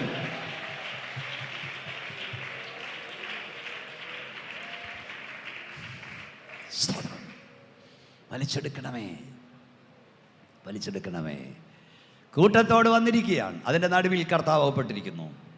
ഈ വേദപുസ്തകത്തിൽ എഴുതി വെച്ചിരിക്കുന്ന ലിറ്ററലി ആയോ ആത്മീയമായി സംഭവിക്കും. ആത്മീയമായാണ് ഇപ്പോൾ നമ്മൾ പറഞ്ഞ പല കാര്യങ്ങൾ. സിംഹം, പിശാചെന്നൊക്കെ അതങ്ങനെ എഴുതിയിട്ടുണ്ട്, നിങ്ങളുടെ പ്രതിയോഗിയായ പിശാച്. ഓക്കെ, എന്നാൽ അക്ഷരാർത്ഥത്തിൽ ദൈവം വിടുവിച്ചിട്ടുണ്ട്, ഇല്ലേ? സിംഹത്തിൻ്റെ വായിൽ നിന്ന് വിടുവിച്ചിട്ടുണ്ട്. കാട്ടുപോത്തിൻ്റെ കൊമ്പുകൾക്കിടയിൽ ദൈവോത്തരം നൽകിയിട്ടുണ്ട്. ഒരു വ്യക്തിയെ പരിചയപ്പെടുത്താം, പല കാര്യങ്ങൾ പരിചയപ്പെടുത്തുന്നുണ്ട്. ഒരു വ്യക്തി നിങ്ങൾക്ക് അറിയാവുന്ന ആളാ. ജഡ്ജസ്, ന്യായാധിപന്മാരുടെ പുസ്തകം 14-ാം അധ്യായം 5-6 വാക്യങ്ങൾ. ന്യായാധിപന്മാരുടെ പുസ്തകം 14-ാം അധ്യായം 5-6 വാക്യങ്ങൾ വായിച്ചോ. അങ്ങനെ ശിംശോനും അവന്റെ അപ്പനും അമ്മയും തിമ്നയിലേക്ക് പോയി. തിമ്നയ്ക്കരികെയുള്ള മുന്തിരിത്തോട്ടങ്ങളിൽ എത്തിയപ്പോൾ ഒരു ബാലസിംഹം അവന്റെ നേരെ അലറി വന്നു. അതൊന്ന് ശ്രദ്ധിക്കണം. അങ്ങനെ ശിംശോനും അവന്റെ അപ്പനും അവന്റെ അമ്മയും കൂടെ എങ്ങോട്ട് പോയി? തിമ്നയിലേക്ക് പോയി. തിമ്നയ്ക്കരികെയുള്ള മുന്തിരിത്തോട്ടത്തിലെത്തിയപ്പോൾ ഒരു ബാലസിംഹം ആരുടെ നേരെ അലറി വന്നു? പറ ദൈവമക്കളെ, അവന്റെ നേരെ. ആരുടെ നേരെ? ശിംശോന്റെ നേരെ. എന്നെ നോക്കി. അപ്പം മുമ്പേ പോകുന്നു, അമ്മ പുറകിന് പോകുന്നു, അതിൻ്റെ പുറകിന് ശിംശോൻ പോകുന്നു. അപ്പം മുമ്പേ പോയില്ലേ, അമ്മ അതിൻ്റെ പുറകിന് പോയില്ലേ? അവരെ രണ്ടുപേരെയും സിംഹത്തിന് വേണ്ട. അഭിഷേകമില്ലാത്ത അപ്പനെ വേണ്ട, അഭിഷേകമില്ലാത്ത അമ്മയെ വേണ്ട. സിംഹത്തിന് നോട്ടം അഭിഷേകമുള്ള നിന്നെയാ, ദൈവകൃപയുള്ള നിന്നെയാ. സ്തോത്രം. കൈ ഉയർത്തി സ്തോത്ര ശക്തിയോട് പറഞ്ഞു സ്തോത്രം. അതിന് എത്രയോ തവണ നമ്മളൊക്കെ അനുഭവിച്ചുകൊണ്ടിരിക്കുക. അഭിഷേകമുള്ളവനെ അഭിഷേകന് നോട്ടം, ദൈവകൃപയുള്ളവനെയാ. ഒരു വീട്ടിൽ 10 മക്കളുണ്ടെങ്കിലും ദൈവം കണ്ട ഒരുവനുണ്ടെങ്കിൽ അവനെ പിശാച് നോട്ടം വിടും. ഒരു സഭയിൽ 500 വിശ്വാസിയുണ്ടെങ്കിലും കൃപയെ ജീവിക്കാൻ, വിശുദ്ധിയിൽ ജീവിപ്പാൻ, ഇവിടെ ആരോ അതൊക്കെ പറഞ്ഞു, ആഗ്രഹിക്കുന്നൊരു ദൈവമുണ്ടെങ്കിൽ അവനായിരിക്കും ഏറ്റവും അധികം ശോധന.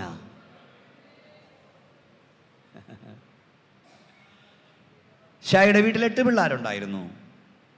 പക്ഷെ ഏറ്റവും അധികം ശോധന ദൈവം കണ്ട ഒരുവനുണ്ടായിരുന്നു. ആരാ? ദാവീദ്. യാക്കോവിൻ്റെ വീട്ടിൽ എത്ര പിള്ളേരുണ്ടായിരുന്നു?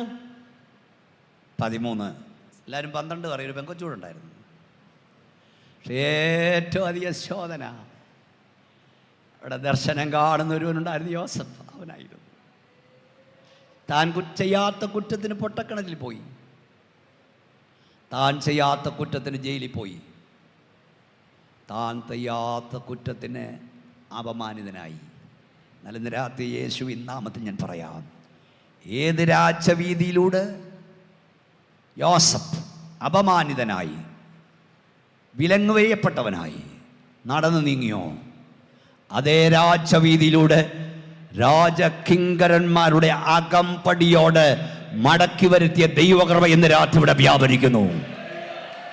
സന്തോഷത്തോടെ കരം അടിച്ച് ദൈവത്തെ സ്തുതിച്ചോ.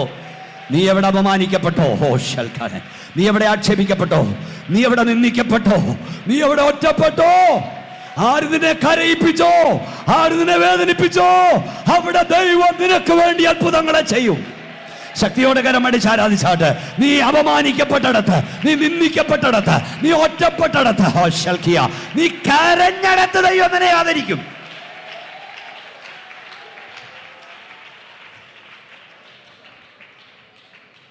സ്വതന്ത്രം കൃപ. ഈ സ്റ്റെൻഡ് ഇട്ടുകൊണ്ടായി പ്രസംഗിക്കുന്നേ. ഇല്ല, പല പല അസുഖങ്ങളും ഉണ്ട്. പക്ഷേ എന്നെ ഇടയിലെ യാത്ര എൻ്റെ പിള്ളേരെന്നോട് പറഞ്ഞിട്ടുണ്ട് ഇത്ര ശബ്ദം എടുക്കലെന്ന്. പക്ഷെ ഞാനല്ല, എന്നോടുകൂടെയുള്ള കൃപയത്ര അധ്വാനിക്കുന്നു. സ്വതന്ത്രം സ്വതന്ത്രം സ്വതന്ത്രം. ശക്തിയോട് കൈ ഉയർത്തി ദൈവത്തെ സ്തുതിച്ചേ. ദൈവം കണ്ടവനാ പ്രശ്നം. നീ ദൈവത്തോട് ചോദിക്കുന്നില്ലേ, കർത്താവേ ഞാൻ നിന്നെ സേവിക്കാൻ ഇറങ്ങിയിട്ടും ഇതൊക്കെ പഠിക്കണം നിങ്ങൾ, അല്ലെ പഠിപ്പിക്കും ദൈവം. എനിക്കെന്നാ ഇത്രയും പ്രശ്നം? എൻ്റെ കുടുംബക്കാരിൽ പലർക്കും ഇല്ലാത്ത പ്രശ്നം, എൻ്റെ സ്നേഹിതരിൽ പലർക്കും ഇല്ലാത്ത വേദന എനിക്കെന്നാ കർത്താവേ? ഇത്രയും വേദന എന്നാ, ഇത്രയും ശോധന എന്നാ? ഞങ്ങളൊക്കെ ചോദിച്ചിട്ടുമുണ്ട് ദൈവത്തോട്. അതിൻ്റെ അർത്ഥം, കുഞ്ഞേ, അപ്പൻ്റെ നേരെ ചെല്ലാത്ത സിംഹം, അമ്മയുടെ നേരെ ചെല്ലാത്ത സിംഹം നിന്റെ നേരെ വരുന്നെങ്കിൽ അതിൻ്റെ അർത്ഥം നിന്റെ മേൽ അഭിഷേകമുണ്ട്. പോരാ, ശക്തി പോരാ, ശക്തി പോരാ, ശക്തി പോരാ. തുറന്ന് പിശാചികൾക്ക് പറ, എൻ്റെ മേലൊരു അഭിഷേകമുണ്ട്, ഞാൻ സ്പെഷ്യാലിറ്റി ഉള്ളവനാ.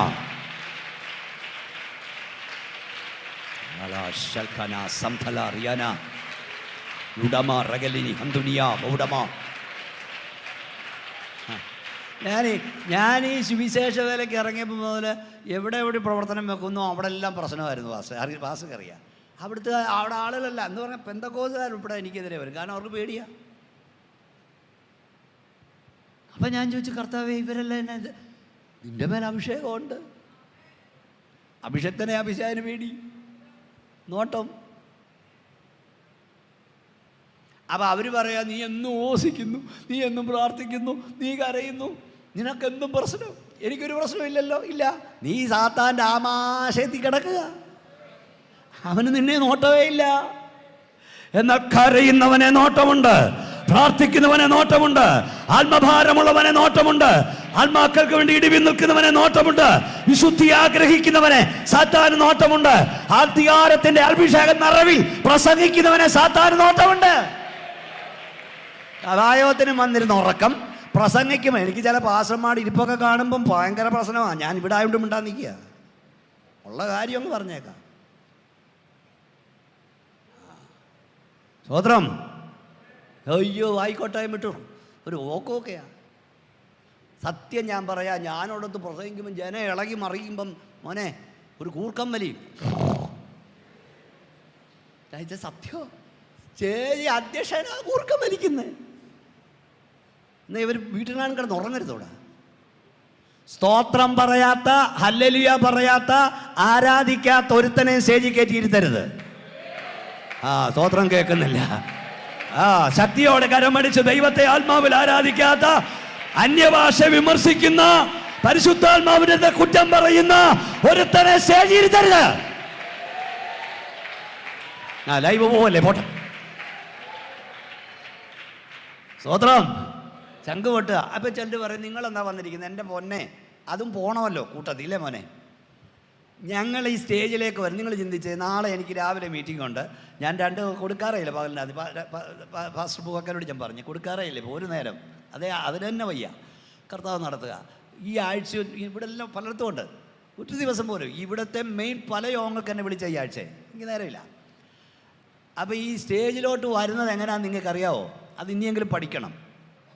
കുന്നംകുളത്ത് രാത്രി പ്രസംഗിച്ചിട്ട് ഈ ദൈവദാസം ഓടിയിട്ടുള്ള ആളാണ്. ഇപ്പം നിങ്ങൾക്ക് വേണ്ടി അദ്ദേഹം ഓട്ടോ ഒക്കെ നിർത്തിയിരിക്കുക. അദ്ദേഹത്തെ ഓർത്ത് എനിക്ക് സന്തോഷമുണ്ട്. ഞാൻ പുറകെയല്ല, മോനെ അവൻ പഠിച്ചിട്ട് ഇവിടെ നിൽക്കുന്നു. ഇതൊക്കെ ആ ആത്മീയത, അനുഗ്രഹം. ആ ദൈവദാസി സുവിശേഷം ഇതിനു വേണ്ടി അങ്ങ് സമർപ്പിച്ചിരിക്കുക. ഇങ്ങനൊരു കുടുംബത്തെ കിട്ടിയത് നിങ്ങൾ ദൈവത്തിന് സ്തോത്രം പറയണം. കണ്ണുള്ളപ്പോൾ അവൻ്റെ കാഴ്ച അറിയത്തില്ല. ഭീമോനച്ചൻ്റെ സഭയിലാണെന്ന് പറയുന്നത് എന്ത് അഭിമാനമാണ്? അതുപോലെയുള്ള അഭിമാനമല്ലേ നിങ്ങൾക്കും, അല്ലേ? സ്തോത്രം. അപ്പം ഞാൻ പറഞ്ഞു വന്നത്, കുന്നംകുളത്ത് രാത്രി പ്രസംഗിച്ചിട്ട് വീട്ടിൽ വരുന്നത് 2 മണി രാത്രിയിലാണ്. ഇത് കേൾക്കേണ്ടതാണ്. ചിലർ എങ്ങനെ പറയും, ഇവർ വരുന്ന അനങ്ങുന്നില്ല, ഇവരെന്താ അനങ്ങാത്ത, ഇവരെന്താ കൈയടിക്കാതെ, ഇവരെന്താ എഴുന്നേറ്റ് നിൽക്കാതെ. ഇപ്പം ഇവിടെ ആരാധിക്കുമ്പോൾ ഞങ്ങൾക്ക് ആഗ്രഹമില്ലാഞ്ഞിട്ടല്ല, നിൽക്കേണ്ടി വന്ന 24 മണിക്കൂർ ഞങ്ങൾ നിൽക്കണം, അല്ലേ മോനെ? പിന്നെ നിൽക്കാൻ പോവല്ലേ? ഇപ്പം തന്നെ ഞാനിവിടെ നിൽക്കുന്നത് എനിക്ക് വയ്യ. എത്ര നാളായി നിൽപ്പ് തുടങ്ങിയിട്ട്. അപ്പോൾ ഈ സ്റ്റേജിലോട്ട് വരുന്നതുണ്ടല്ലോ, സ്തോത്രമെന്ന് പ്രൈസ്തലോടെന്ന് പറയാനൊരു ശബ്ദമില്ലാതാ. അല്ല, നിങ്ങളെന്ന് പ്രസംഗിച്ചേ ഇതുപോലെ 30 ദിവസം 7 ദിവസം വാസപ്രാർത്ഥന ലീഡ് ചെയ്ത് കഴിഞ്ഞാൽ കുട്ടന്മാക്രി കയറി പിടിക്കും, അല്ലേ? ഇതേ വോയിസ് നാളെ പ്രസംഗിക്കണം. ഈ സ്റ്റേജിലോട്ട് വരുമ്പം പ്രൈസ്തലോടെന്നൊരു വാക്ക് അടുത്തിരിക്കുന്ന ദൈവദാസനോട് പറയാൻ ശക്തിയില്ലാതാ വരുന്നേ. അത് കേൾക്കുമ്പോൾ അവർക്കറിയാം. പക്ഷെ എവിടെ നിന്നറിയില്ല, ഈ മൈക്ക് കിട്ടി 2 വാക്ക് പറഞ്ഞു കഴിയുമ്പോൾ ഹല്ലേലൂയ, നാവിൻ്റെ നിയന്ത്രണം ശരീരത്തിന് കർത്താവ് ഏറ്റെടുക്കും. ആ ഉറപ്പുണ്ട്, ഉറപ്പ്. അത് ഏത് രാജ്യത്ത് പോയാലും ആ ഉറപ്പുണ്ടെന്നറിയാമോ? കർത്താവ് കൈവിടില്ലെന്ന്, കർത്താവ് കൂടെ നിൽക്കുമെന്ന്. കർത്താവ് പറഞ്ഞോട്, മോനെ ഞാൻ കൂടെ നിന്നോളാമെന്ന്, പരിശുദ്ധാത്മാവ് സംസാരിക്കുമെന്ന്. ഈ ശബ്ദം ദൈവത്തിന്റെ ദാനമാ. ശക്തിയോടെ കരമടിച്ച് ആത്മാവിൽ ആരാധിച്ചേ.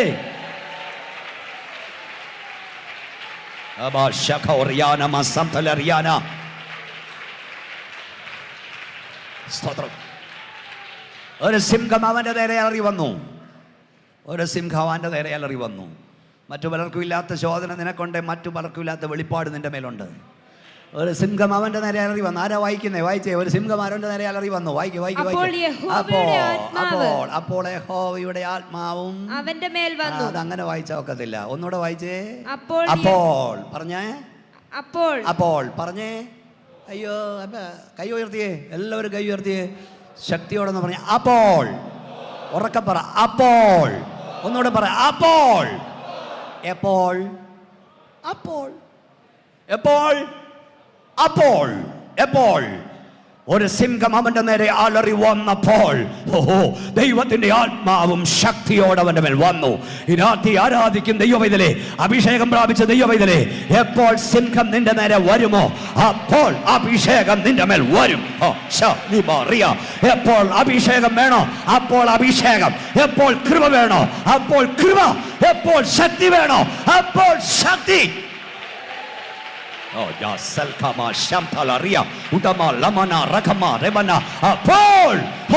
ആത്മാവിന്റെ മേൽ വന്നു.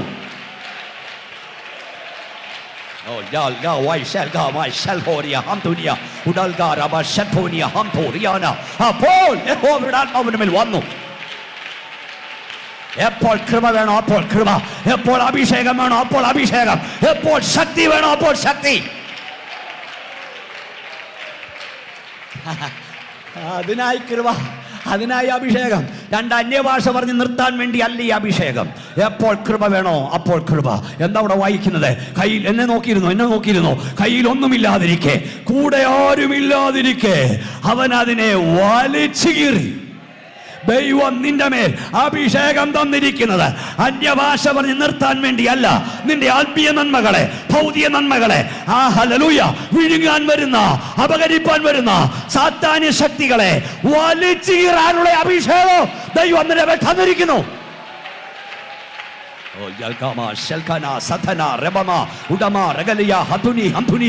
വലിച്ചു കീറാൻ അഭിഷേകം ദൈവം നിന്റെ മേൽ തന്നിരിക്കുന്നു.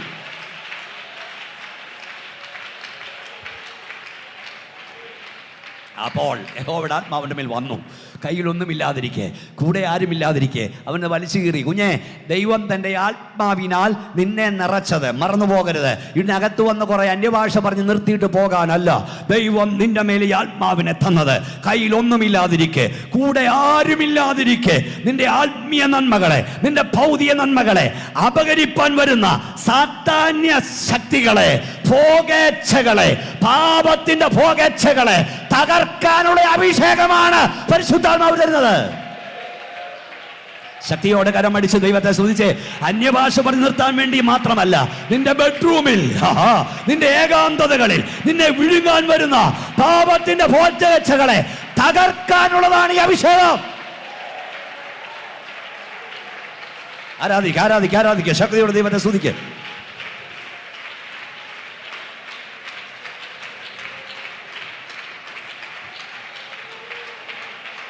ഉലാരബാ ശകാനബാ സബബബാ രഗദനിയ ഉഡമൽ ഖനബാ രഗദിനി ഹത്തുനാരബാ സംതുനിയ.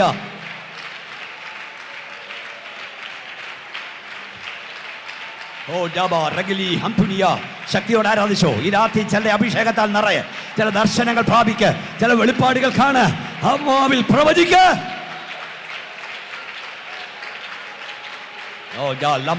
മനെ കൈവിട്ടു കൊടുക്ക, ശരീരം വിട്ടു കൊടുക്ക, ആത്മാവിൽ ആരാധിക്ക്. നിന്റെ തലമേൽ ആര് കൈവക്കണ്ട. ഈ രാത്രി ദൈവം നിന്നെ അഭിഷേകത്താൽ നിറയ്ക്കുന്നു. പ്രത്യേക അധികാരം ദൈവം നിന്നെ മേൽ തരുന്നു. പ്രത്യേക അഭിഷേകം ദൈവം നിന്നെ മേൽ തരുന്നു. പാമ്പുകളെയും തേളുകളെയും ശത്രുവിന്റെ സകല ബലത്തെ ചവിട്ടുവാൻ ദൈവം നിനക്ക് അധികാരം തരുന്നു. Ulaba rabana ramthana haitala rakana udama lekana satana rabana hatuna udala rekani hatuni hatuna rigana udala ba shatuni hamduniana.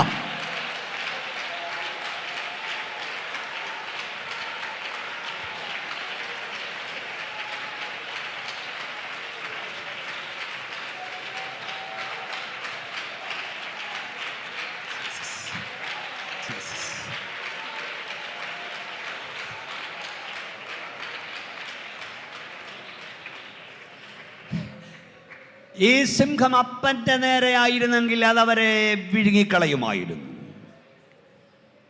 ഓരോ വാക്കും ദൂതാണ്. ഈ സിംഹം അമ്മയുടെ നേരെ ആയിരുന്നെങ്കിൽ അതവരെ കീറിക്കളയുമായിരുന്നു. എന്നാൽ അഭിഷേകമുള്ളവന്റെ നേരെ ചെന്നപ്പോൾ അവനെ കീറാൻ വന്നതിനെ അവൻ കീറിക്കളഞ്ഞു.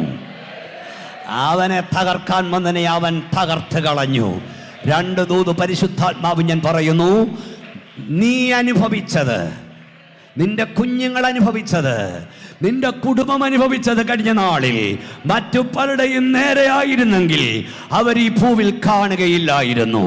അവർ ശുശ്രൂഷയിൽ കാണില്ലായിരുന്നു. അവർ സ്റ്റേജിൽ കാണില്ലായിരുന്നു. മുമ്പേ ഞാൻ പറഞ്ഞ പോലെ ചെറിയ ചെറിയ പ്രശ്നങ്ങൾ പലരെയും തകർത്തെറിഞ്ഞപ്പോൾ വലിയ പ്രശ്നങ്ങൾ നിന്റെ നേരെ വന്നിട്ടും നീ നിൽക്കുന്നത് ദൈവം നിന്റെ മേൽ പകർന്ന അഭിഷേകം നിമിത്തമത്രേ. ശക്തിയോടെ ആരാധിച്ചാട്, ശക്തിയോടെ സ്തോത്രം പറഞ്ഞു.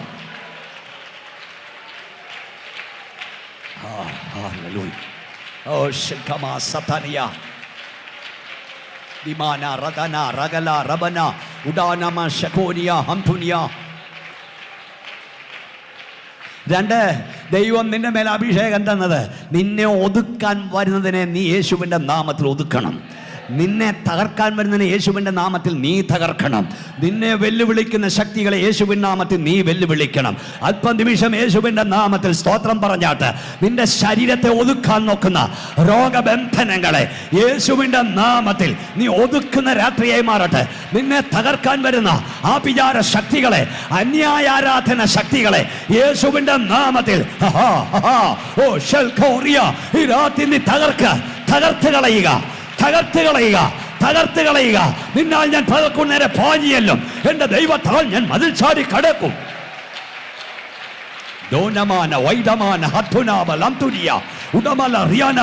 അന്യഭാഷ ദൈവത്തെ സ്തുതിക്ക്. യേശുവിന്റെ നാമത്തിൽ സിയോൻ പുത്രിയെ, നിന്റെ ബന്ധനങ്ങളെ കുടഞ്ഞു കളക, നിന്റെ ബന്ധനങ്ങളെ കുടഞ്ഞു കളക. ഈ രാത്രി ഹോളിൽ വന്നത് അനുഗ്രഹമായി മാറട്ടെ. നിന്നെ ഒതുക്കാൻ നോക്കുന്ന ശക്തികളെ യേശുവിന്റെ നാമത്തിൽ കുടഞ്ഞു കളക.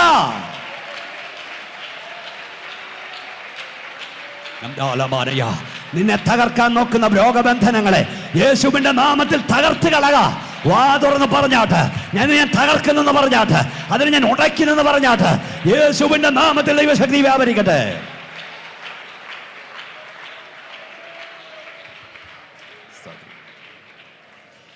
അപ്പൻ ഓടിക്കളഞ്ഞു. സിംഹം വന്നപ്പോൾ അമ്മ ഓടിക്കളഞ്ഞു. ശിംശോൻ പറഞ്ഞു, എൻ്റെ അപ്പനും അമ്മ എന്നെ ഉപേക്ഷിച്ചിരിക്കുന്നു, യഹോവേ നീ എന്നെ ചേർത്ത് കൊള്ളണമേ. ഞാൻ പറയുക അങ്ങനെ ചിന്തിച്ച്. അപ്പോൾ യഹോവയുടെ ആത്മാവിൻ്റെ മേൽ വന്നു, അവനതിലെ വലിച്ചു കീറിക്കളഞ്ഞ്. അപ്പനും അമ്മയും ഓടിപ്പോയി, ആരുമില്ലായിരുന്നു. തിരിഞ്ഞ് നോക്കിയപ്പം സിംഹത്തെ കൊന്നിട്ട് കാട്ടുകുട്ടിയെ പോലെ വലിച്ചു കീറിയിട്ട് ശിംശോൻ നിൽക്കുക. അവരുടെ കണ്ണ് തള്ളി. ഇതെന്തൂതാ? അവരുടെ കണ്ണ് തള്ളി. 71 സങ്കീർത്തനക്കാരൻ പറഞ്ഞു, ഞാൻ പലർക്കും ഒരത്ഭുതമായിരിക്കുന്നു. ആരോടൊക്കെയോ പരിശുദ്ധാത്മാ പ്രവചിക്കുക, ഞാൻ പലർക്കും ഒരത്ഭുതമായിരിക്കുന്നു. ജീവിക്കുന്ന ദൈവവേദിലെ നീ പലർക്കും ഒരത്ഭുതമാ.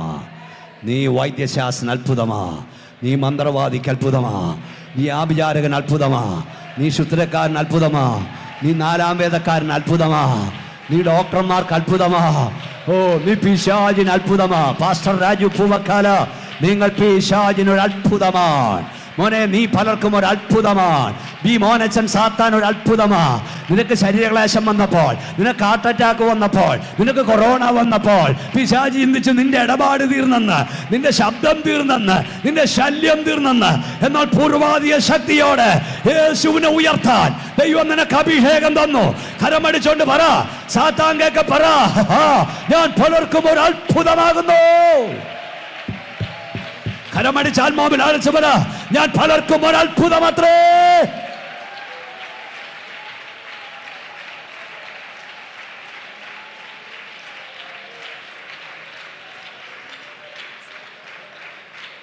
സിംഹത്തിന്റെ വായിൽ നിന്ന് രക്ഷിക്കണമേ. 2-3 കാര്യം കൂടെ പറയാനുണ്ടായിരുന്നു, നേരമില്ല, നിർത്തുക. കാരണം ദൂത് വേറെ ലെവലിൽ ഇത് കർത്താവ് തന്നു കഴിഞ്ഞു. കാട്ടുപോത്തിന്റെ കൊമ്പുകൾക്കിടയിൽ നീ എനിക്ക് ഉത്തരമരുളും. ഒരു വാക്യം വായിച്ച് ക്ലോസ് ചെയ്യാം. മത്തായി സുവിശേഷം, നമ്മുടെ കർത്താവിലെ തുടങ്ങിയത്, അവിടെ നിർത്താം. 27-ാം അധ്യായം 62-ാം വാക്യം. Matthew chapter 27:62. ഒരുക്കനാളിന്റെ പിറ്റേ ദിവസം മഹാപുരോഹിതന്മാരും പരീശന്മാരും പീലാത്തോസിന്റെ അടുക്കൽ ചെന്നുകൂടി. യജമാനനെ, ആ ചതിയൻ ജീവനോടിരിക്കുമ്പോൾ 3 നാൾ കഴിഞ്ഞിട്ട് ഞാൻ. ആരോന്മാരും ശാസ്ത്രിമാരും പുരോഹിതന്മാരും സാധാരണക്കാരും എല്ലാം ചെന്ന് പീലാത്തോസിനെ വിളിച്ച വിളിയാ എനിക്ക് ഇഷ്ടപ്പെട്ട്. യജമാനനെ, സാറേ. യേശുവിനെ എന്നാ വിളിച്ചേ? സാറേന്നേ, ചതിയൻ. പീലാത്തോസിനെ സാറേ എന്ന് വിളിച്ചു, യേശുവിനെ ചതിയൻ എന്ന് വിളിച്ചു. യോഗ്യതയില്ലാത്തവൻ്റെ മുമ്പിൽ പലരും വീഴുക. 14-24 ഭാഷ അറിയാവുന്നവർ ഭൂമവിഗ്രഹങ്ങളുടെ മുമ്പിൽ വീണ് കിടന്ന് കരയുക. Worship is the worship. യോഗ്യനായവനെ ആരാധിക്കുന്നതാണ് ആരാധന. കൃപയാൽ കൃപയാൽ യോഗ്യനായവനെ ആരാധിപ്പാൻ ദൈവം ഭാഗ്യം. യജമാനനെ എന്ന് വിളിച്ചു യേശുവിനെ ചാതിയൻ. നിന്നെ അങ്ങനെയൊക്കെ വിളിക്കും കേട്ടോ. ലോകത്തിൻ്റെ വിളി കേട്ട് നീ തളരരുത്. കർത്താവിന് മുൾക്കിരീടം കൊടുത്തവർ നമുക്ക് പൊൻകിരീടം തരില്ല. അവൻ ജീവനോടിരിക്കുമ്പോൾ ഒരു കാര്യം പറഞ്ഞ് ഞങ്ങൾക്ക് ഇപ്പോൾ ഓർമ്മ വരുന്നു. എന്താ ഓർമ്മ? അവനെ ഉയർത്തെഴുന്നേക്കുമെന്ന് പറഞ്ഞു. അവൻ്റെ ശിഷ്യന്മാരവനെ മോട്ടിച്ചുകൊണ്ട് പോയി. അവൻ ഉയർത്തെന്ന് ഇവർ പറഞ്ഞു വരുത്തി ആദ്യത്തെ ചതി അടുത്തതിനേക്കാൾ വലുതാകും. അതുകൊണ്ട് എന്ത് ചെയ്യണം? കല്ലറ ഉറപ്പാക്കണം. വായിച്ചേ പെട്ടെന്ന്. ഇപ്പം ഞാൻ പറഞ്ഞു നിർത്തിയെടുത്ത് വായിക്കേ. അതുകൊണ്ട് അവന്റെ ശിഷ്യന്മാർ ചെന്ന് അവനെ മോഷ്ടിച്ചു. ഇപ്പം ഞാൻ വായിച്ചത് തരാം. പീലാത്തോസ് പറഞ്ഞു, ഞാൻ കാവൽക്കൂട്ടത്തെ തരാം, പോയി നിങ്ങളാവോളം ഉറപ്പുവരുത്തുവീനെന്ന് പറഞ്ഞു. അങ്ങനെ അവർ ചെന്ന് കല്ലിന് മുദ്ര വെച്ചു കാവൽക്കൂട്ടത്തെ നിർത്തി കല്ലറ ഉറപ്പാക്കി. ഞാൻ നമ്മുടെ കർത്താവിൻ്റെ അടക്കിയ കല്ലറയുടെ മുമ്പിൽ പോയി നിന്നിട്ടുണ്ട്. നിങ്ങളും പലരും പോയിട്ടുണ്ട്, ഇവിടുന്നൊക്കെ പോയി കാണും. അതിന് മുമ്പിലൊരു ചെറിയ തോട്ടമുണ്ട്. അവിടെ ഞാൻ കർത്തൃമേശ നടത്തിയിട്ടുണ്ട്. അവിടെ ചെന്ന് കഴിഞ്ഞപ്പോഴാണ് ഈ വേദപുസ്തകത്തിലേക്ക് പ്രവചനമൊക്കെ കീർത്തിയവാൻ. അതും കുറേ കൊണ്ട് ഇന്നലെ പള്ളി ആരാധന നടത്താനൊക്കാത്തൊരു കല്ലറപ്പള്ളി എന്നും പറഞ്ഞ് കുറേ ദൂരമുണ്ട്. അവിടെ അല്ല കർത്താവിനെ അടക്കിയ തൊട്ട് കീഴ്. കാരണം ഈ വേദപുസ്തകം പറയുന്നു അവനെ ക്രൂശിച്ച സ്ഥലത്തിനടുത്ത് യോസഫിനൊരു കല്ലറയുണ്ടായിരുന്നു. അത് ഞാൻ മുമ്പേ പറഞ്ഞുകൊണ്ട് പൂർത്തീകരിച്ചില്ല. എന്തുവാണെന്നറിയാമോ? യോസഫ് താമസിക്കുന്നത് 20 മൈൽ അകലെയാണ്, 35 കിലോമീറ്റർ അകലെ. കല്ലറയിൽ നിന്ന്. യോസഫേ, നീ എന്തിനാ 35 കിലോമീറ്റർ അകലെ ചെറുപ്പക്കാരനായ നീ ഈ കല്ലറ വാങ്ങിയിട്ടേ? നീ എന്തിനാ വാങ്ങിയിട്ട്? നീ വെട്ടാത്ത കിണറ്റിൽ നിന്ന് കുടിക്കും, നീ പണിയാത്ത വീട്ടിൽ ദൈവം നിന്നെ പാർപ്പിക്കും. ദൈവം തൻ്റെ ഭക്തന്മാർക്ക് വേണ്ടി ഒരുക്കിയിട്ട് ഒരു കണ്ണ് കണ്ടിട്ടില്ല, ഒരു ചെവി കേട്ടിട്ടില്ല, ഒരു മനുഷ്യൻ്റെ ഹൃദയത്തിൽ തോന്നിയിട്ടില്ല. സ്തോത്രം, സ്തോത്രം. കല്ലറ ഉറപ്പാക്കാൻ പറഞ്ഞു. എന്താ ചെയ്തത്? ഒരു വലിയ കല്ലുരുട്ടി വെച്ചു. ആ കല്ലിൻ്റെ രൂപം അവിടെ കിടപ്പുണ്ട്, ഇപ്പോൾ പോയാലും കാണാം. എന്നിട്ട് റോമാഗം ഇമ്പീരിയൽ മുദ്ര അതിൽ വെച്ചു, സീൽ വെച്ചു. ആ കാലഘട്ടത്തിൽ ഏറ്റവും ശക്തരായ റോമൻ പടയാളികളെ കല്ലറയ്ക്ക് കാവൽ നിർത്തി. ദൃശ്യലോകത്ത് ഇത്രയും കാര്യങ്ങൾ നടക്കുമ്പോൾ അദൃശ്യലോകത്ത് മുമ്പേ പറഞ്ഞ പോലെ പിശാചും അവൻ്റെ സകല ദൂതന്മാരും അന്ന് ആ കല്ലറയ്ക്ക് കാവലായിരുന്നു. അതുകൂടാതെ കല്ലറയുടെ ഉള്ളിൽ മരണവും പാതാളവും പോർവിളി നടത്തുന്നു. കാരണം മരണം ആദാം മുതൽ വാഴേണ്ടതാകുന്നു.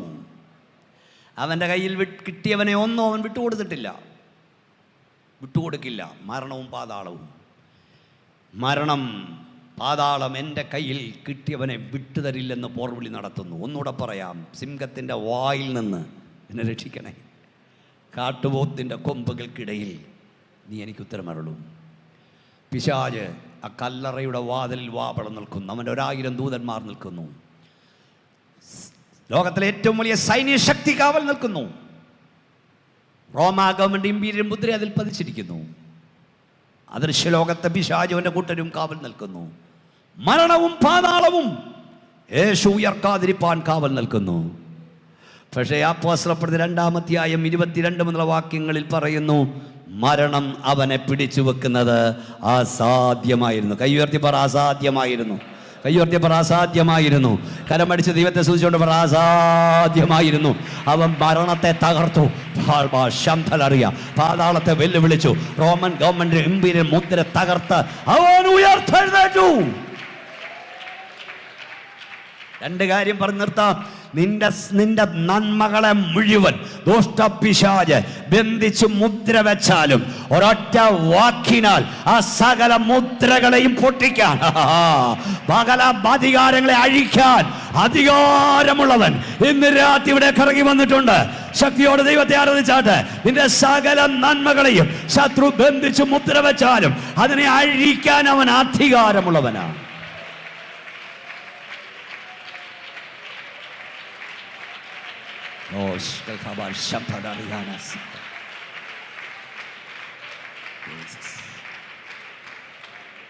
ഞാൻ കുറേ ദിവസം മുമ്പ്, 2-3 വർഷം മുമ്പ് ഒരു ചെറിയ മെസ്സേജിനെ കുറിച്ച് റെക്കോർഡ് ചെയ്ത് കൊടുക്കണമെന്ന് പറഞ്ഞു. അപ്പം ഞാൻ ധ്യാനിച്ചുകൊണ്ടിരിക്കുമ്പം കർത്താവ് ഈ ക്രൂശി കിടക്കുമ്പം ക്രൂശിക്കാതിരിക്കാൻ അവൻ നോക്കി, പക്ഷേ അവൻ്റെ പദ്ധതി പരാജയപ്പെട്ടു. ക്രൂശിച്ച കർത്താവിനെ അടക്കാതിരിക്കാൻ നോക്കി, അടക്കാൻ നടന്നു. അടക്കി കഴിഞ്ഞപ്പോൾ അവൻ ഉയർക്കാതിരിക്കാൻ നോക്കി. ഞാൻ അത് വായിച്ചപ്പോൾ ഇങ്ങോട്ട് നോക്കിയേ, ഈ നമ്മുടെ കർത്താവ് ഉയർക്കാതിരിപ്പാൻ, അതാ മുമ്പേ പറഞ്ഞ ദൂത്, എന്തെല്ലാം ചെയ്യാമോ അതെല്ലാം പിശാച് ചെയ്തു. അതെല്ലാം ചെയ്യാൻ ദൈവം അനുവാദം കൊടുത്തു. അതെല്ലാം ചെയ്യുമ്പം സ്വർഗത്തിലെ ദൈവം നോക്കിക്കൊണ്ടിരുന്നു. ദൈവം അവരെ നോക്കി ചിരിക്കുന്നു. ദൈവം അവരെ നോക്കി ചിരിക്കുന്നു. കർത്താവ് ആരോടൊക്കെ പറയുന്നു, നിന്റെ ഉയർച്ചയ്ക്കെതിരായി, നിന്റെ നന്മയ്ക്കെതിരായി, നിന്റെ സഭയ്ക്കെതിരായി, നിന്റെ ശുശ്രൂഷയ്ക്കെതിരായി ദുഷ്ടപിശാചിന് ചെയ്യാവുന്നതൊക്കെ ചെയ്തു കൊള്ളട്ടെ. പക്ഷെ ജയം പിശാചിനല്ല, ജയം യേശുവിനത്രേ. ദയം പാതാള ഗോപുരങ്ങൾക്കല്ല, ദയം ദൈവസഭയ്ക്കത്രേ. കരമടിച്ച് ശക്തിയോടെ ദൈവത്തെ സ്തുതിച്ചുകൊണ്ട് പറ, പിശാചേ നീ ചെയ്യാവുന്നൊക്കെ ചെയ്തു. എൻ്റെ കുഞ്ഞുങ്ങൾക്കെതിരെ, എൻ്റെ സഭയ്ക്കെതിരെ, എൻ്റെ ശുശ്രൂഷയ്ക്കെതിരെ എന്തൊക്കെ ചെയ്യാമോ നീ അതൊക്കെ ചെയ്തോ. പക്ഷെ ജയം നിനക്കല്ല, എൻ്റെ കർത്താവിനത്രേ.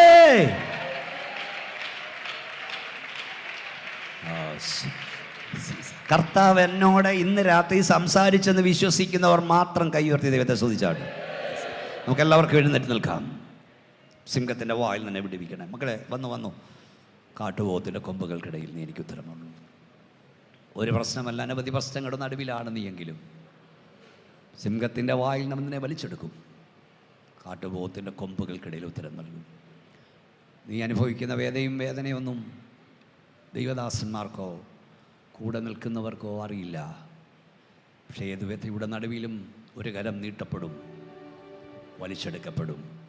ഈ രാത്രിയിൽ കർത്താവേ എന്നെ വിടുവിക്കണേ എന്നാത്മാർത്ഥമായി കരയുന്നവർ, പ്രാർത്ഥന ആവശ്യമുള്ളവർ കൈ ഉയർത്തിപ്പിടിച്ചാട്ട്. നിങ്ങളെല്ലാം മുമ്പ് വിളിച്ചെന്ന് പ്രാർത്ഥിക്കാനും നേരമില്ല.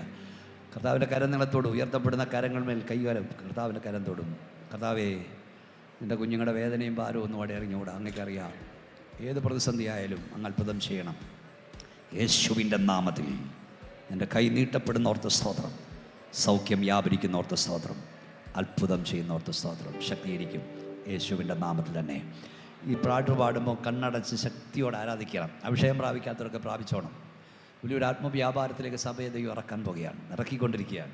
വിശ്വാസത്തിൽ വളരുന്ന വർഷമെന്നാണ് നിങ്ങളുടെ ദർശനത്തോട് മുമ്പോട്ട് പോകുക. വലിയ ദൈവത്തിൽ നിന്ന് പ്രതീക്ഷിക്കുക. നമ്മളൊന്നിച്ച് നിന്നാൽ സാത്താന്യ കോട്ടകളൊക്കെ നമ്മുടെ മുമ്പിൽ ഇടിഞ്ഞു വീഴാൻ പോവുകയാണ്. കർത്താവിനോട് പറയാ പ്രവചിക്കാൻ. ചില സാത്താന്യ കോട്ടകൾ ഇടിഞ്ഞു വീഴും. സാത്താന്യ പള്ളിക്കാർ ചിലരെ ഞാൻ വിളിച്ചു വരുത്തും. ശബൽ കനദിയ, അവർ നിന്റെ മുമ്പിൽ വന്ന് എന്നെ നമസ്കരിക്കും. ഞാൻ ആരെന്നറിയാൻ ഞാൻ ചില പ്രവർത്തികൾ ചെയ്യും. പ്രസംഗിച്ചിരിക്കാൻ സമ്മതിക്കുന്നില്ല പരിശുദ്ധാത്മാവ്. കർത്താവ് ആരെന്ന് നീ അറിയത്തക്കവണ്ണം ചില പ്രവർത്തികൾ ദൈവസഭയിൽ വെളിപ്പെടുത്തും, ദേശത്ത് വെളിപ്പെടുത്തും. ശകന ശക്തിയോട് ആരാധിച്ചു തുടങ്ങിക്കോ. ഷൽഖബ റിയാന സബ്ധനദിയ.